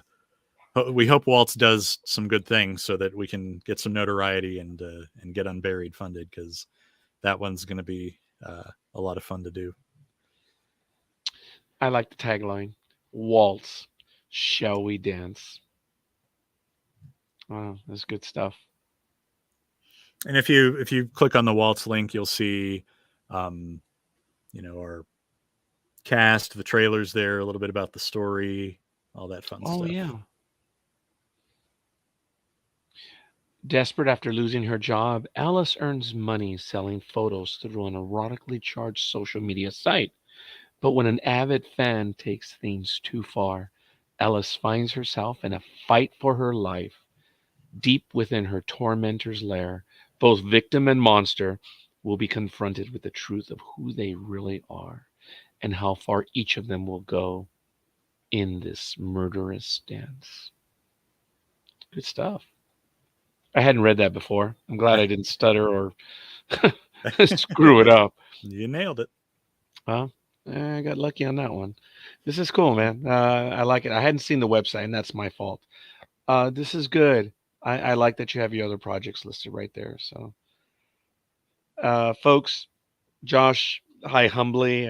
I've been saying, oh, hey Tanya, thanks for joining us. She's out in the New York. Doesn't sound creepy at all. Now, was it my voice or the written word? I think it was really the written word. I was lucky. I was given such awesome material, folks. For everyone in our audience, look, you hear me talk about productions. And I'm not going to say Josh needs my seal of approval. He does not. He is a movie maker who has credits. But do I believe in him? Oh, yeah, I do. Yeah, and that's one reason I was so humbled when he says, "Hey, Raj, remember we talked about doing that interview?" I'm like, "Yes!" And we were talking on Facebook, and like I said, like a jerk, I was like, "Oh yeah, talk to Michael." Hey, you got a He runs process. the I get that. calendar, man. I'm sorry. I said you've got a process. I got no problem with that. Which is really funny. But the minute I wrote that, I was like, "What a jerk." I'm like, "All right, whatever. I'm just gonna keep it that way." Now I'm gonna come across as an aloof West Coast individual. I was gonna say talent. There's no such thing. So, but speaking of talent, that's Tanya Mercado. So she's out in the New York area. Thanks, Tanya, for stopping by. I don't know if she's into horror movies, but you never know. So she'll probably have to check that one out as well. So, Josh, what have we missed as far as this? Oh, you have a production blog. Squirrel. That wasn't it, Josh? It was. That's it. It was. I am so sorry. That's This all right. is cool, folks. That was we use that a lot more whenever we were filming, but occasionally I'll add to it. Yeah. No, this is cool though. Folks, there's quite a few other links on the stuff that you want to check out. Go on over to the website. There's a lot of stuff. Now, did you want to give us maybe a little bit of a cheat or something? That mask, that makeup looked good. And I don't know if it was in the 2.5 minute promo for the Indiegogo where there's a close up or there was another image that we saw somewhere else. But yeah, there's you can see it in the very first yeah. You can see the mask a little bit more in the very first teaser that we did. Oh, okay. But you can also, we have some photos and things that you can see it a little better in. For that second teaser, we really wanted to keep the Hatter kind of mysterious and lurking in the shadows and a little creepier. But I plastered photos of that mask and that hat and everything. That is the amazing work of Jason Proakis and Morgor Effects, who I mentioned earlier. Yes. And it's just so creepy. Like I love the look. We went through a couple of different versions of the mask. A couple of really weird ones actually, but before we settled on that one. Yeah, it was good stuff. Yeah, that's a good shot of the two of them. Yeah, that one is. Oh, I can see we can skip ahead. Oh, that's during the film shoot, right? Yep. I did a bunch of those. I love getting like the monitor, like taking a picture of what the camera sees, basically. Right. Just no, seems that is kind of cool. artsy. Is that what you were talking about? Where you went to the where you were filming, right, for 3 weeks at that location? We were, yeah. We shot. I want to say it was probably maybe 18 days non-consecutively. Sure. At Freddy's Haunts. We did some scenes. That scene is their old entrance. They've changed things up, but that scene right there and the covered bridge is just beyond where you can see there. That was their old entrance to get into the place. Real creepy setup. And so we filmed some stuff out in their yard, and then we actually built. So inside the haunt, that's a cool set that they still have in there. That's been in there since I was a kid. Oh. It's we call that guy in the background Grandpa. He's just this guy sitting in an electric chair. Oh, yes. And then during the walkthrough, the chair turns on, and you can see him like being electrocuted. Basically, it's a great creepy scene. But that room, oh Lord, Hannah had horrific allergies, and we're out in the middle of the woods in this dusty old room. And one night it got so bad for her that we had to call off the shoot for the night, get some people and come in and like clean the entire room as best as we could. There's always going to be dust and dirt because it's kind of open to air a little bit. Sure. But yeah, we had to really kind of clean that place out a bit for her because she just, I mean, we filmed so much in there, and being down on the floor like that was just too much. Yeah, she So- doesn't look very happy right there. Oh, Yeah. as opposed to this, where she does look a bit happy, or maybe a bit relieved. I don't know. Yeah, That's Grandpa. that's right there. Grandpa. Yep. And that's something that only Oh. people that go to the haunt Yes. know that name. The guy that owns it, Fred, and his son Dave, who runs it right now, they're like, that's not Grandpa. Like, they have their own name for him. But a lot of the people that have worked there or that have visited the haunt over the years, they call him Grandpa. This is cool. Oh, again, what you mentioned, yes. Yeah, that mask in the background there, that's one of the proto designs of the Hatter's mask. We thought it would be cool to include that.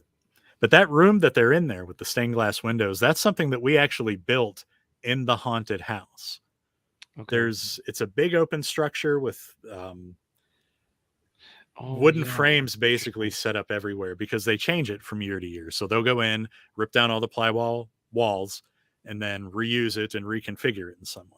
So they had some space available where we were able to kind of build this layer within the haunt for the Hatter to use when they kidnap Alice. So that room, my director of photography designed those stained glass windows that you see in the background. Yes. And yeah, it took us probably the better part of 2 days to get the walls up and, get the wallpaper, which is really just giant rolls of paper, Sure. treated with coffee. That's just coffee stain. Yep. I get that. Yep. Now, I am going to back up here. If this is Grandpa, you can barely see him. Who is this over here on the right? That was just a random decoration that we grabbed from the storage room and threw it over there because we thought it would look cool. That is cool. Oh, that's the image that we saw a moment ago, but Mhm. here it is blown up. Yep. Yeah, that that's really well done, Josh. I didn't mean, I'm not your peer. I didn't mean, it's just as an admirer, it's very well done. Wow. It really looks good, man. The image, the distress, she does not look happy there. It's really good stuff. That's you as a director. Yeah, she Wow. gets a lot more upset before the end. Oh, I bet. Oh. Yeah, there's some good image. Oh, yeah, okay. Yeah, I think I might be out at this point. Well, duh, it is a horror movie. And this is what you're talking about. Yes. Yep, that is the bridge. We had a very cool scene that takes place on that bridge towards the end of the movie. So that was Okay, we already getting had ready for it there. Grandpa. We have that no name, the supernumerary skeleton. Is this one named? I think we just called him Jeeves because he kind of looks like a butler. Oh, that's funny. Yeah. This is cool. Oh, is this what you were talking about, having to light everything? Of course, right? Yep. That's actually on the far side of the bridge we were just looking at. So, yep. Wow. Folks, this is really good stuff. You definitely ought to check it out. And I appreciate that we've now gotten into the actual movie making aspect. I cannot wait. I'm gonna kind of commit Josh to it a little bit. That once the movie debuts, and once I have a chance to see the movie, I would love to do the interview on the movie when it's out. Yeah. I would love to do that. Maybe a Absolutely. premiere thing. We would love to be involved. Humbly, Josh, we would. Absolutely. And then we would love to talk about the movie on kind of what we're doing now, but more of a this is the genuine tease, right? We're teasing the audience with all of this imagery, which is really cool. And once we see it, oh yeah, there it is again, right? The bridge you're talking about? Yes, sir. Right here. Wow. Yep. Oh, sir. Look, young man, I appreciate that, but I work for a living. I don't know for how much longer, but yes, I still work for a living. And you know where I get that defense from? Since I read so many books, and you, if I'm not mistaken, you have a love of history as well, don't you? I do, yeah. Yes, I do and enjoy I think history. that's another common thread that we have. Yep.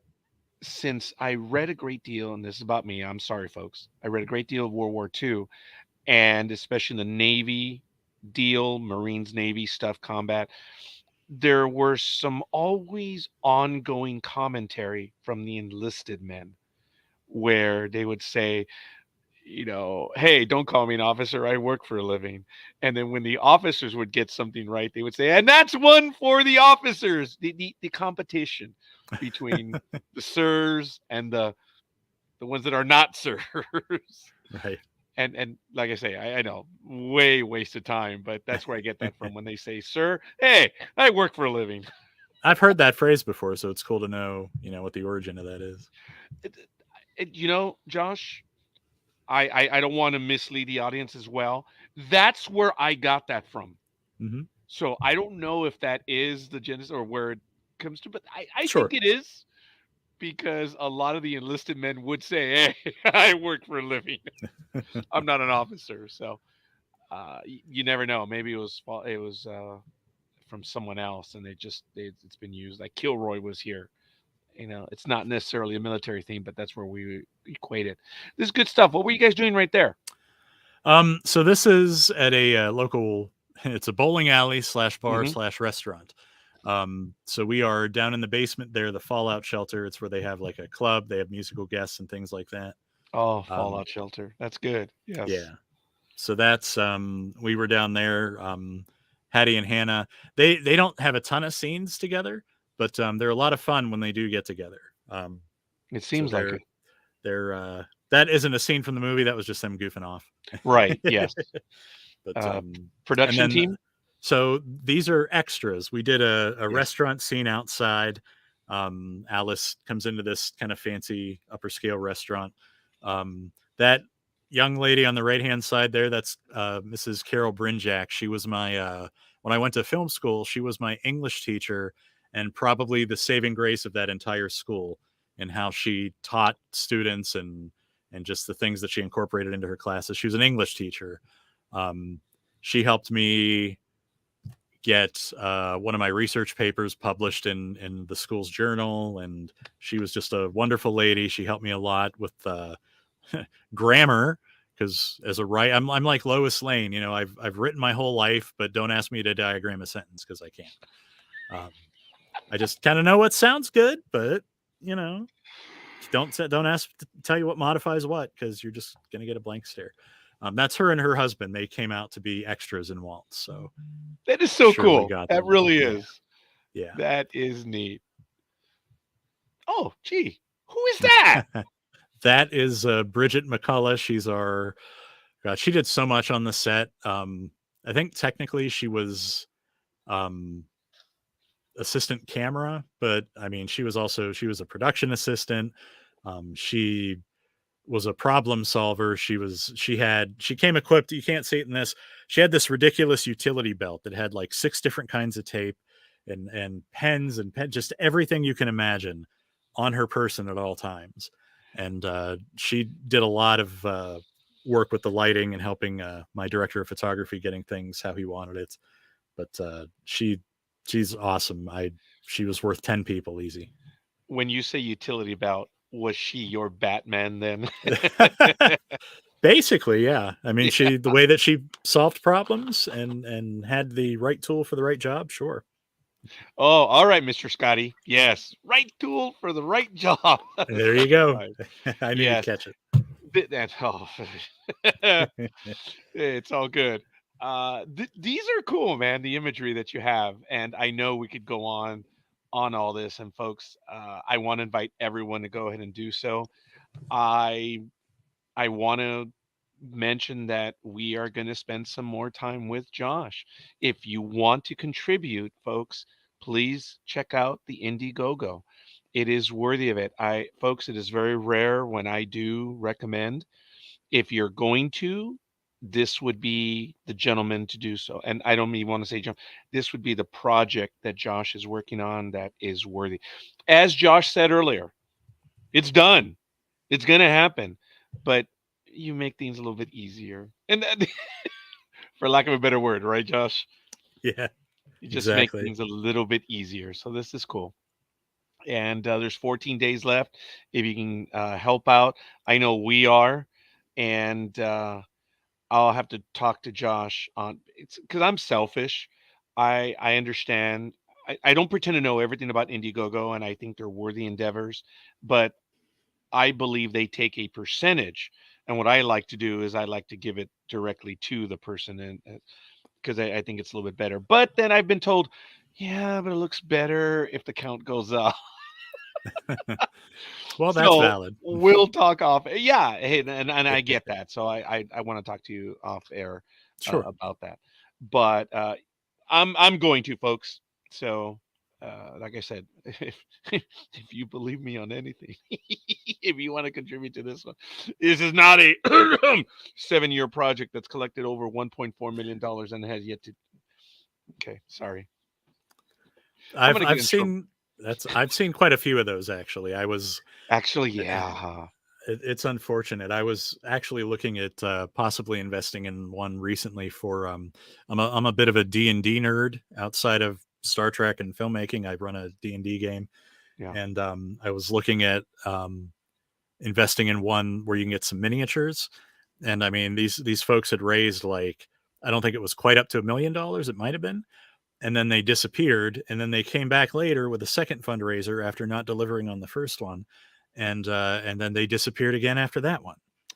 And it's like, wow, there's a lot of very angry people that, I mean, they tried to make provisions to get the products shipped out that they said they would. But it was a very complicated process, and a lot of the backers missed it. And it's just like, wow, that's really unfortunate, because it was a good product and the price was good. But you know, just so it's unfortunate that happens, and that they let them back in to do a second one. Yeah. Wow. Like, because they get their cut of the money regardless. So Kickstarter, Indiegogo. I chose Indiegogo because I knew that at the very least, you know, whatever it is that we do raise on here, and we don't actually need, that's the thing, as you were talking about, they take a cut. We don't really need 6,000. That part of that is what goes into the perks, and part of that goes into the into what Indiegogo keeps. So you have to scale up what you need in order to get what you need. Right. Because if you just put in what you actually need, you're not going to get it, because they keep their bit, and then you got to pay for the perks and the shipping and things like that. So you got to be smart about it. That reminds me of what my baseball coach told me when I was freshman, when he was going to have a conversation with Monsignor for the baseball budget. He says, "Look, this year I want a pitching machine, and it costs this much, but I would love to get this as well. So whatever it was, he would say he wanted $1,000, just say, but he would tell Monsignor, I need 1,800. So he really wanted 1,000, not the 1,800. So he would give up the second item, and he says, "Hey, everyone wins.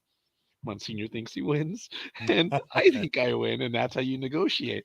So I'm not saying it's the same way, but maybe tangentially, I suppose, right? Yep. You have to know what it is, and yeah, that's the way it works.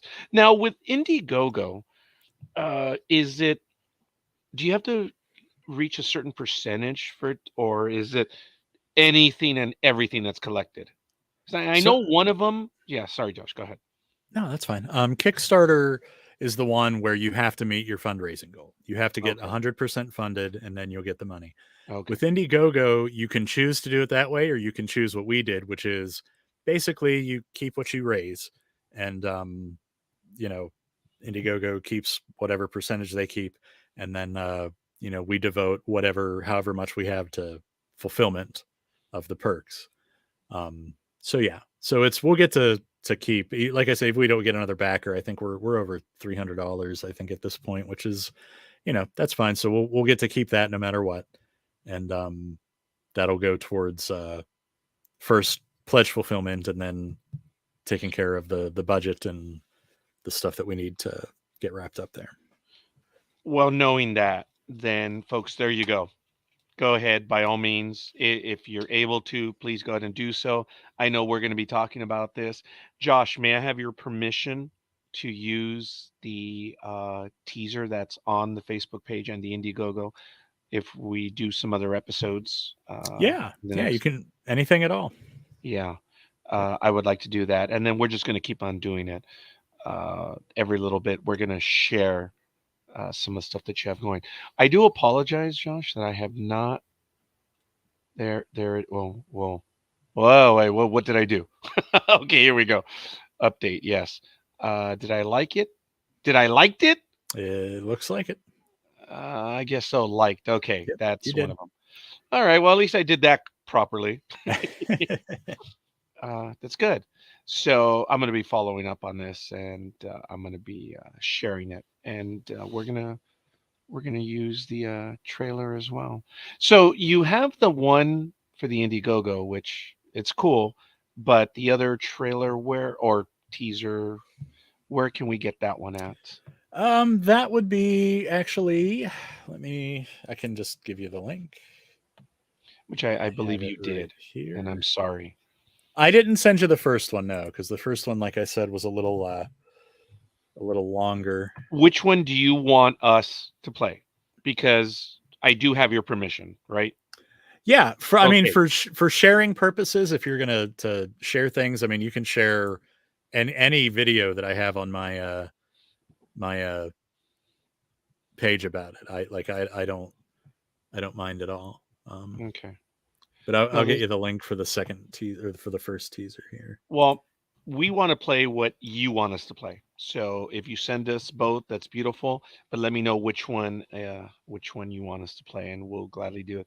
Because we have other programs on the network, and I'm going to be asking them to play. Because we have one more, and forgive me, folks, we have one more. Oh my goodness, it's this Saturday upcoming, trekking across the universe, where we're going to be taking a look at the Lower Decks final episode. Josh, you're more than welcome to join us on a Saturday night. We're going to be doing the season finale to Lower Decks, and I'm sure I'm going to play the teaser there as well. And thank Great. you. I see it right there. Yep. Awesome. And I'm gonna save it to my and we have a few other programs. I can't remember them right now. This is so sad. Folks, head on over to ndbmedia.net. You can see our schedule of other programs right now.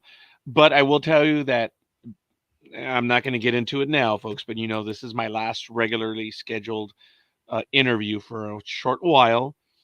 I have the Star Trek one. I'm sorry, Trekking Across the Universe.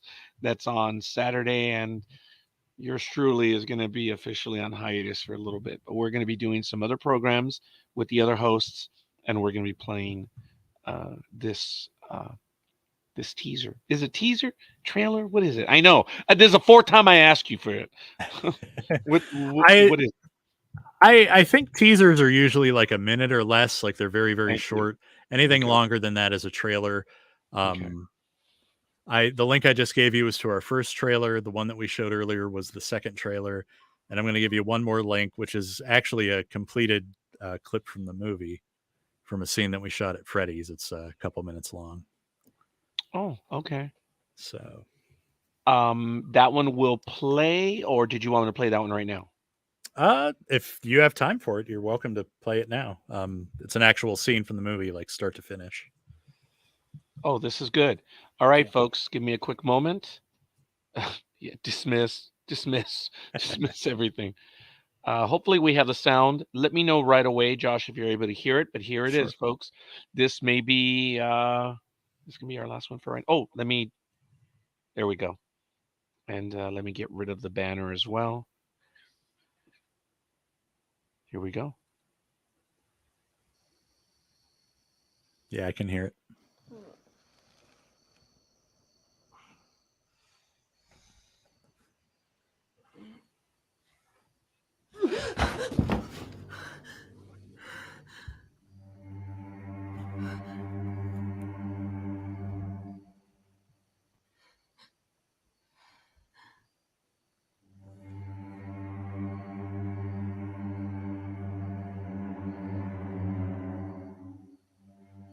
Hello? Is anyone there? Hello? Hello?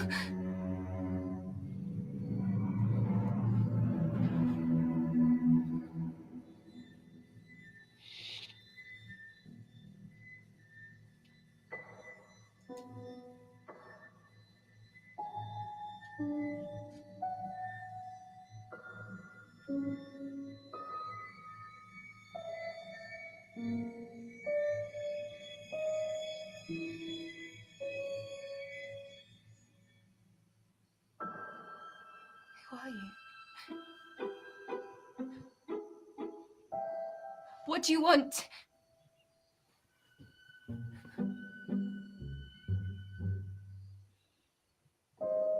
Is that my phone?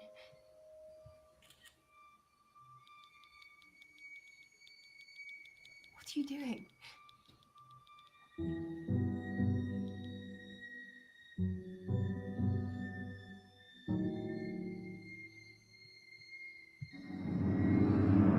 Take that down! Why are you doing this?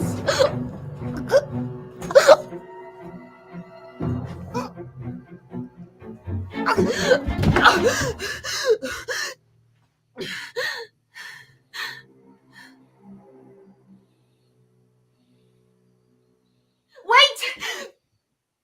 Wait, please! Tell me what you want!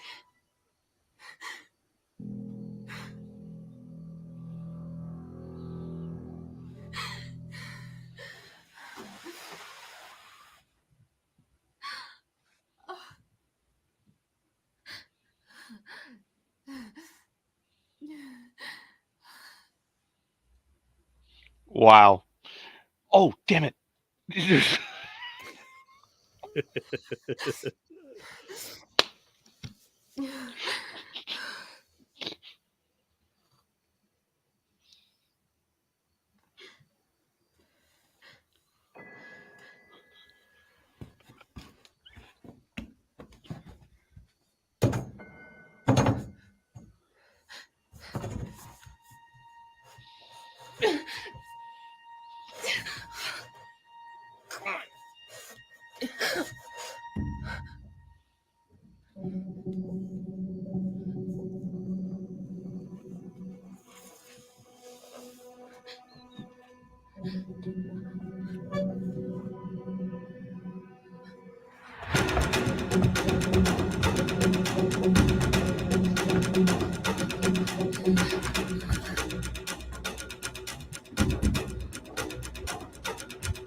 Welcome to Wonderland.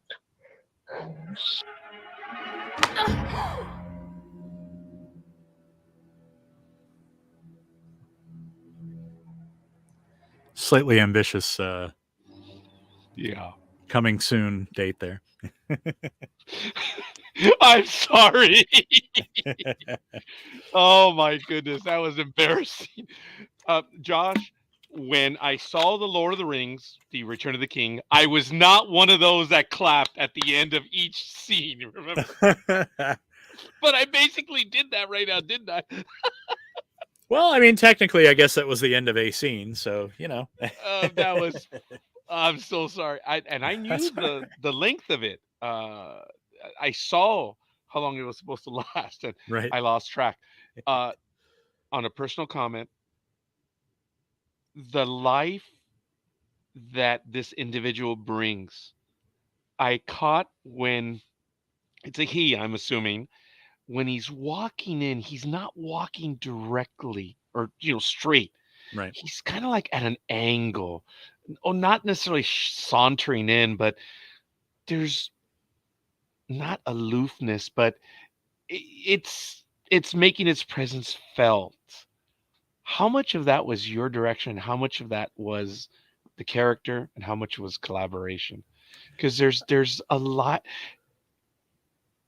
The guy didn't read his lines and walk in. You know what I mean? Oh yeah, absolutely. There's character interpretation there. There's real stuff. It was good. There is a lot of that throughout from everybody, really. Yeah. I actually had a little bit of a budget for this, so I was fortunate enough to be able to, hire actors instead of just saying, "Hey, you want to be in my movie for credit?" Which is Yeah. what indie filmmakers have to do a lot. So because I was able to pay these folks, one of them was even able to, quit the job that they had to, be in the movie because they were able to get by. So that was a huge blessing and a big, fortunate event for me. So because of that, yeah, it was definitely a collaboration. Before sitting down, because I grew up with Freddy and Jason and Michael Myers and all these classic slashers who, I mean, maybe most famously, in my opinion, Nick Castle is the original Michael, and Robert Englund as Freddy. I mean, Nick Castle is basically a stunt guy, but he still infused some character into the shape, the way that he walked and held himself, and that head tilt when he stabs the guy and nails him to a wall. Like he gave it so much character. And Robert Englund with the way that he walked as Freddy and stuff like that. So during discussions as to how we wanted the Hatter to look and come across on screen, there was definitely some collaborative discussions about what we want. We just don't want a bad guy in a mask. We want a character who's going to make people be invested, especially because once the Hatter does start talking and giving some motivations and explanations, they are a very, very intelligent individual. Yeah. And the psychological kind of battle that these two get in is just fantastic. So we wanted that to come across in every way, and that's partly why that image of the Hatter walking down that long hallway, that was, we really wanted to be able to dwell on who this person is before they even show up, so that you can kind of take in, like, all right, what the heck is going on here? And even my composer got into it. When the Hatter walks down the hallway, every step there's a piano note. Yes. If you notice, like, it's perfectly in sync, and that was an intentional choice. May I play it one more time? Yeah, sure. It reminds me of the Joker a bit. Oh, I'll take that. It's almost like a Jack Nicholson.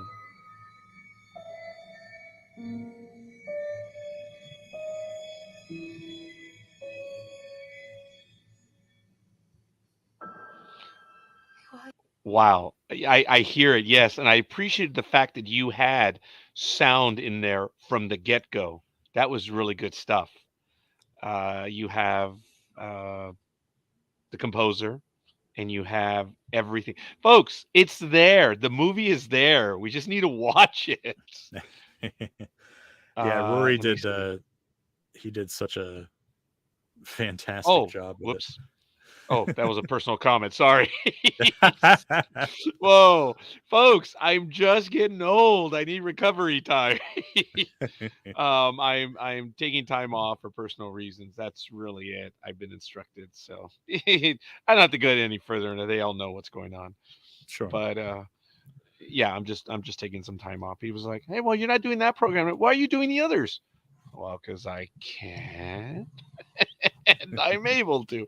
But anyway, Josh, I apologize. I'm taking away. No, You were no trying worries. to tell me, which I so rudely interrupted yet again.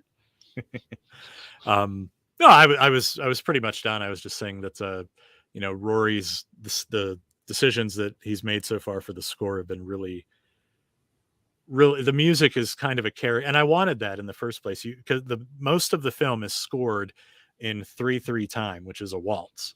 So a lot of the orchestrations that you'll hear in the film are actually scored as a waltz, and they kind of dance around each other too. Like the Hatter has a theme, Yes.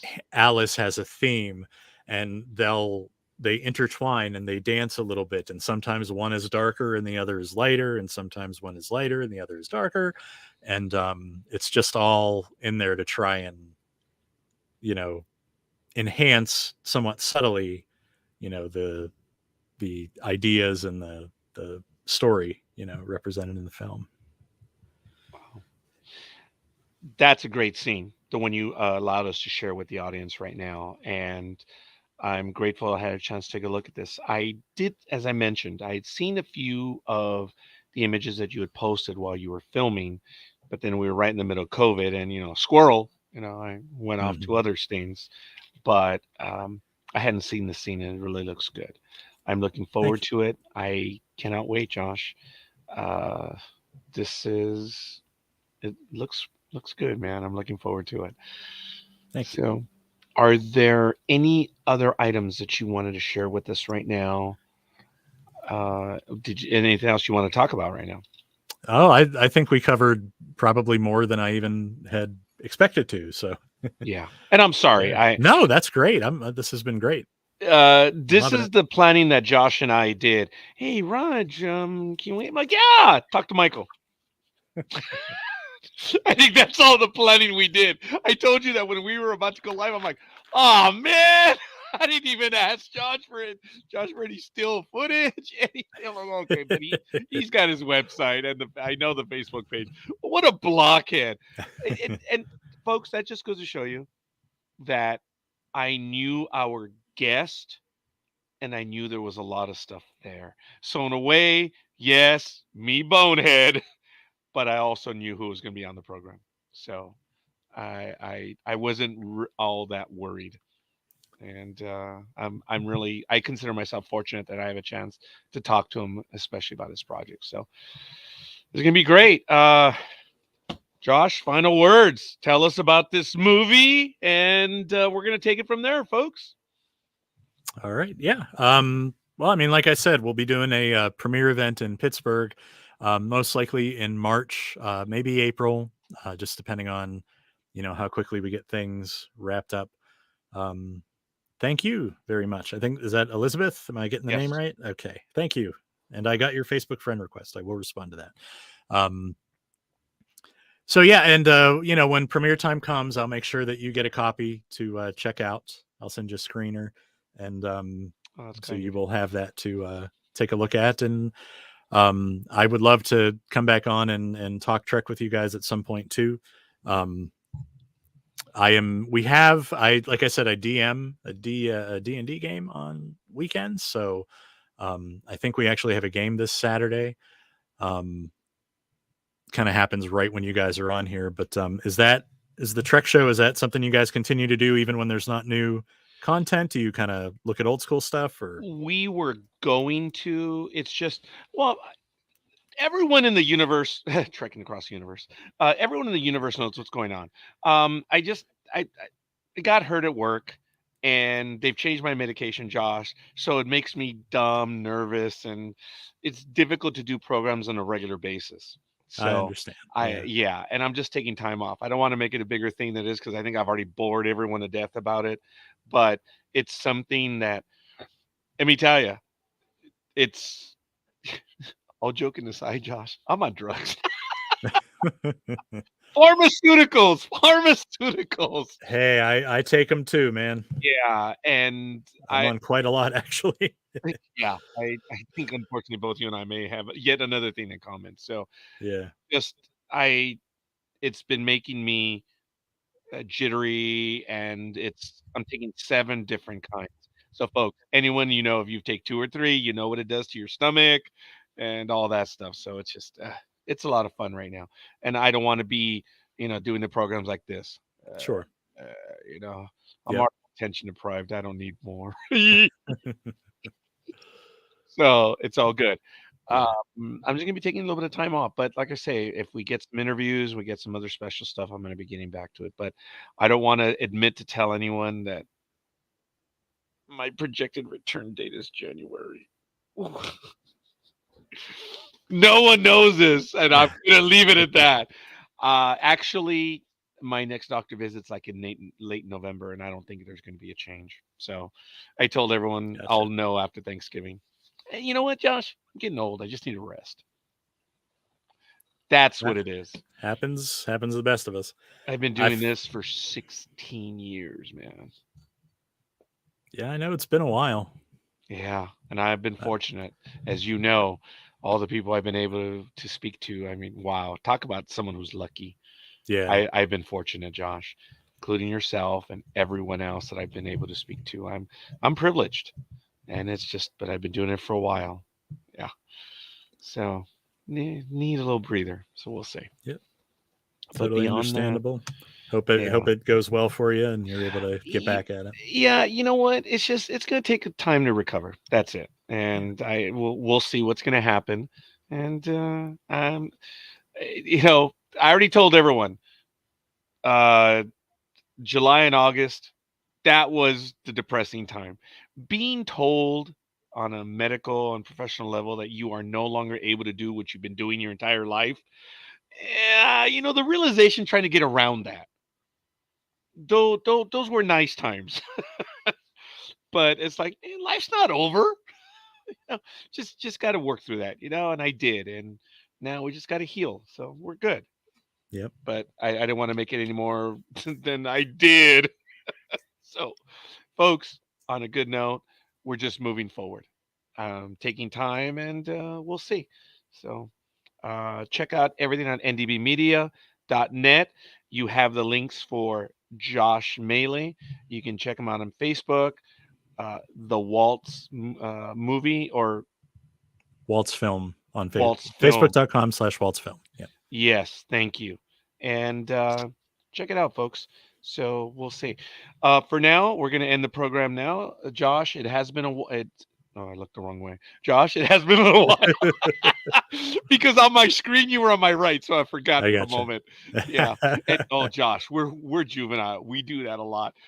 When we're on screen and we have 2, 3, 4 people, we'll look at each other and you realize that our marks are completely off because I am looking, I've told this to people based on my direction. I am looking in a southwesterly slant. So downtown LA is about right there in front of my camera. No, actually downtown LA is that way, off by about 20 degrees. I'm looking southwest right now. So you're behind me. So when I look to the left, I'm actually looking towards Mexico. Oh, geez. And I love that spatial orientation stuff because I'm a nerd. Oh, I hate that. Josh, thank you. Tanya, Elizabeth, and everyone else, because we know we haven't done the Monday night as often. So I know we get a lot of people that watch in the archive, and we're thankful. Go ahead and follow. Check it out. Check out the videos, folks. Josh is incredibly talented in many things, as well as a filmmaker. I was like, oh, you're going to butcher this one. But I don't know if I'd go that far. Hey, he's a man of many talents. And like I say, I am no one but just an admirer of his work. And I can't wait to see this movie. So I think we're going to go and end it there. I've embarrassed him enough. You can tell I'm starting to get tired. I'm really starting to slur my speech now, so I apologize. While I still have a little bit of dignity. Ladies and gentlemen, thank you. Josh, I can't wait to see it. And if I may have a moment with you offline, we're going to go and finish up the program. Folks, everyone else, we'll see you guys on the other side. Always. Peace. Thank you. Goodbye.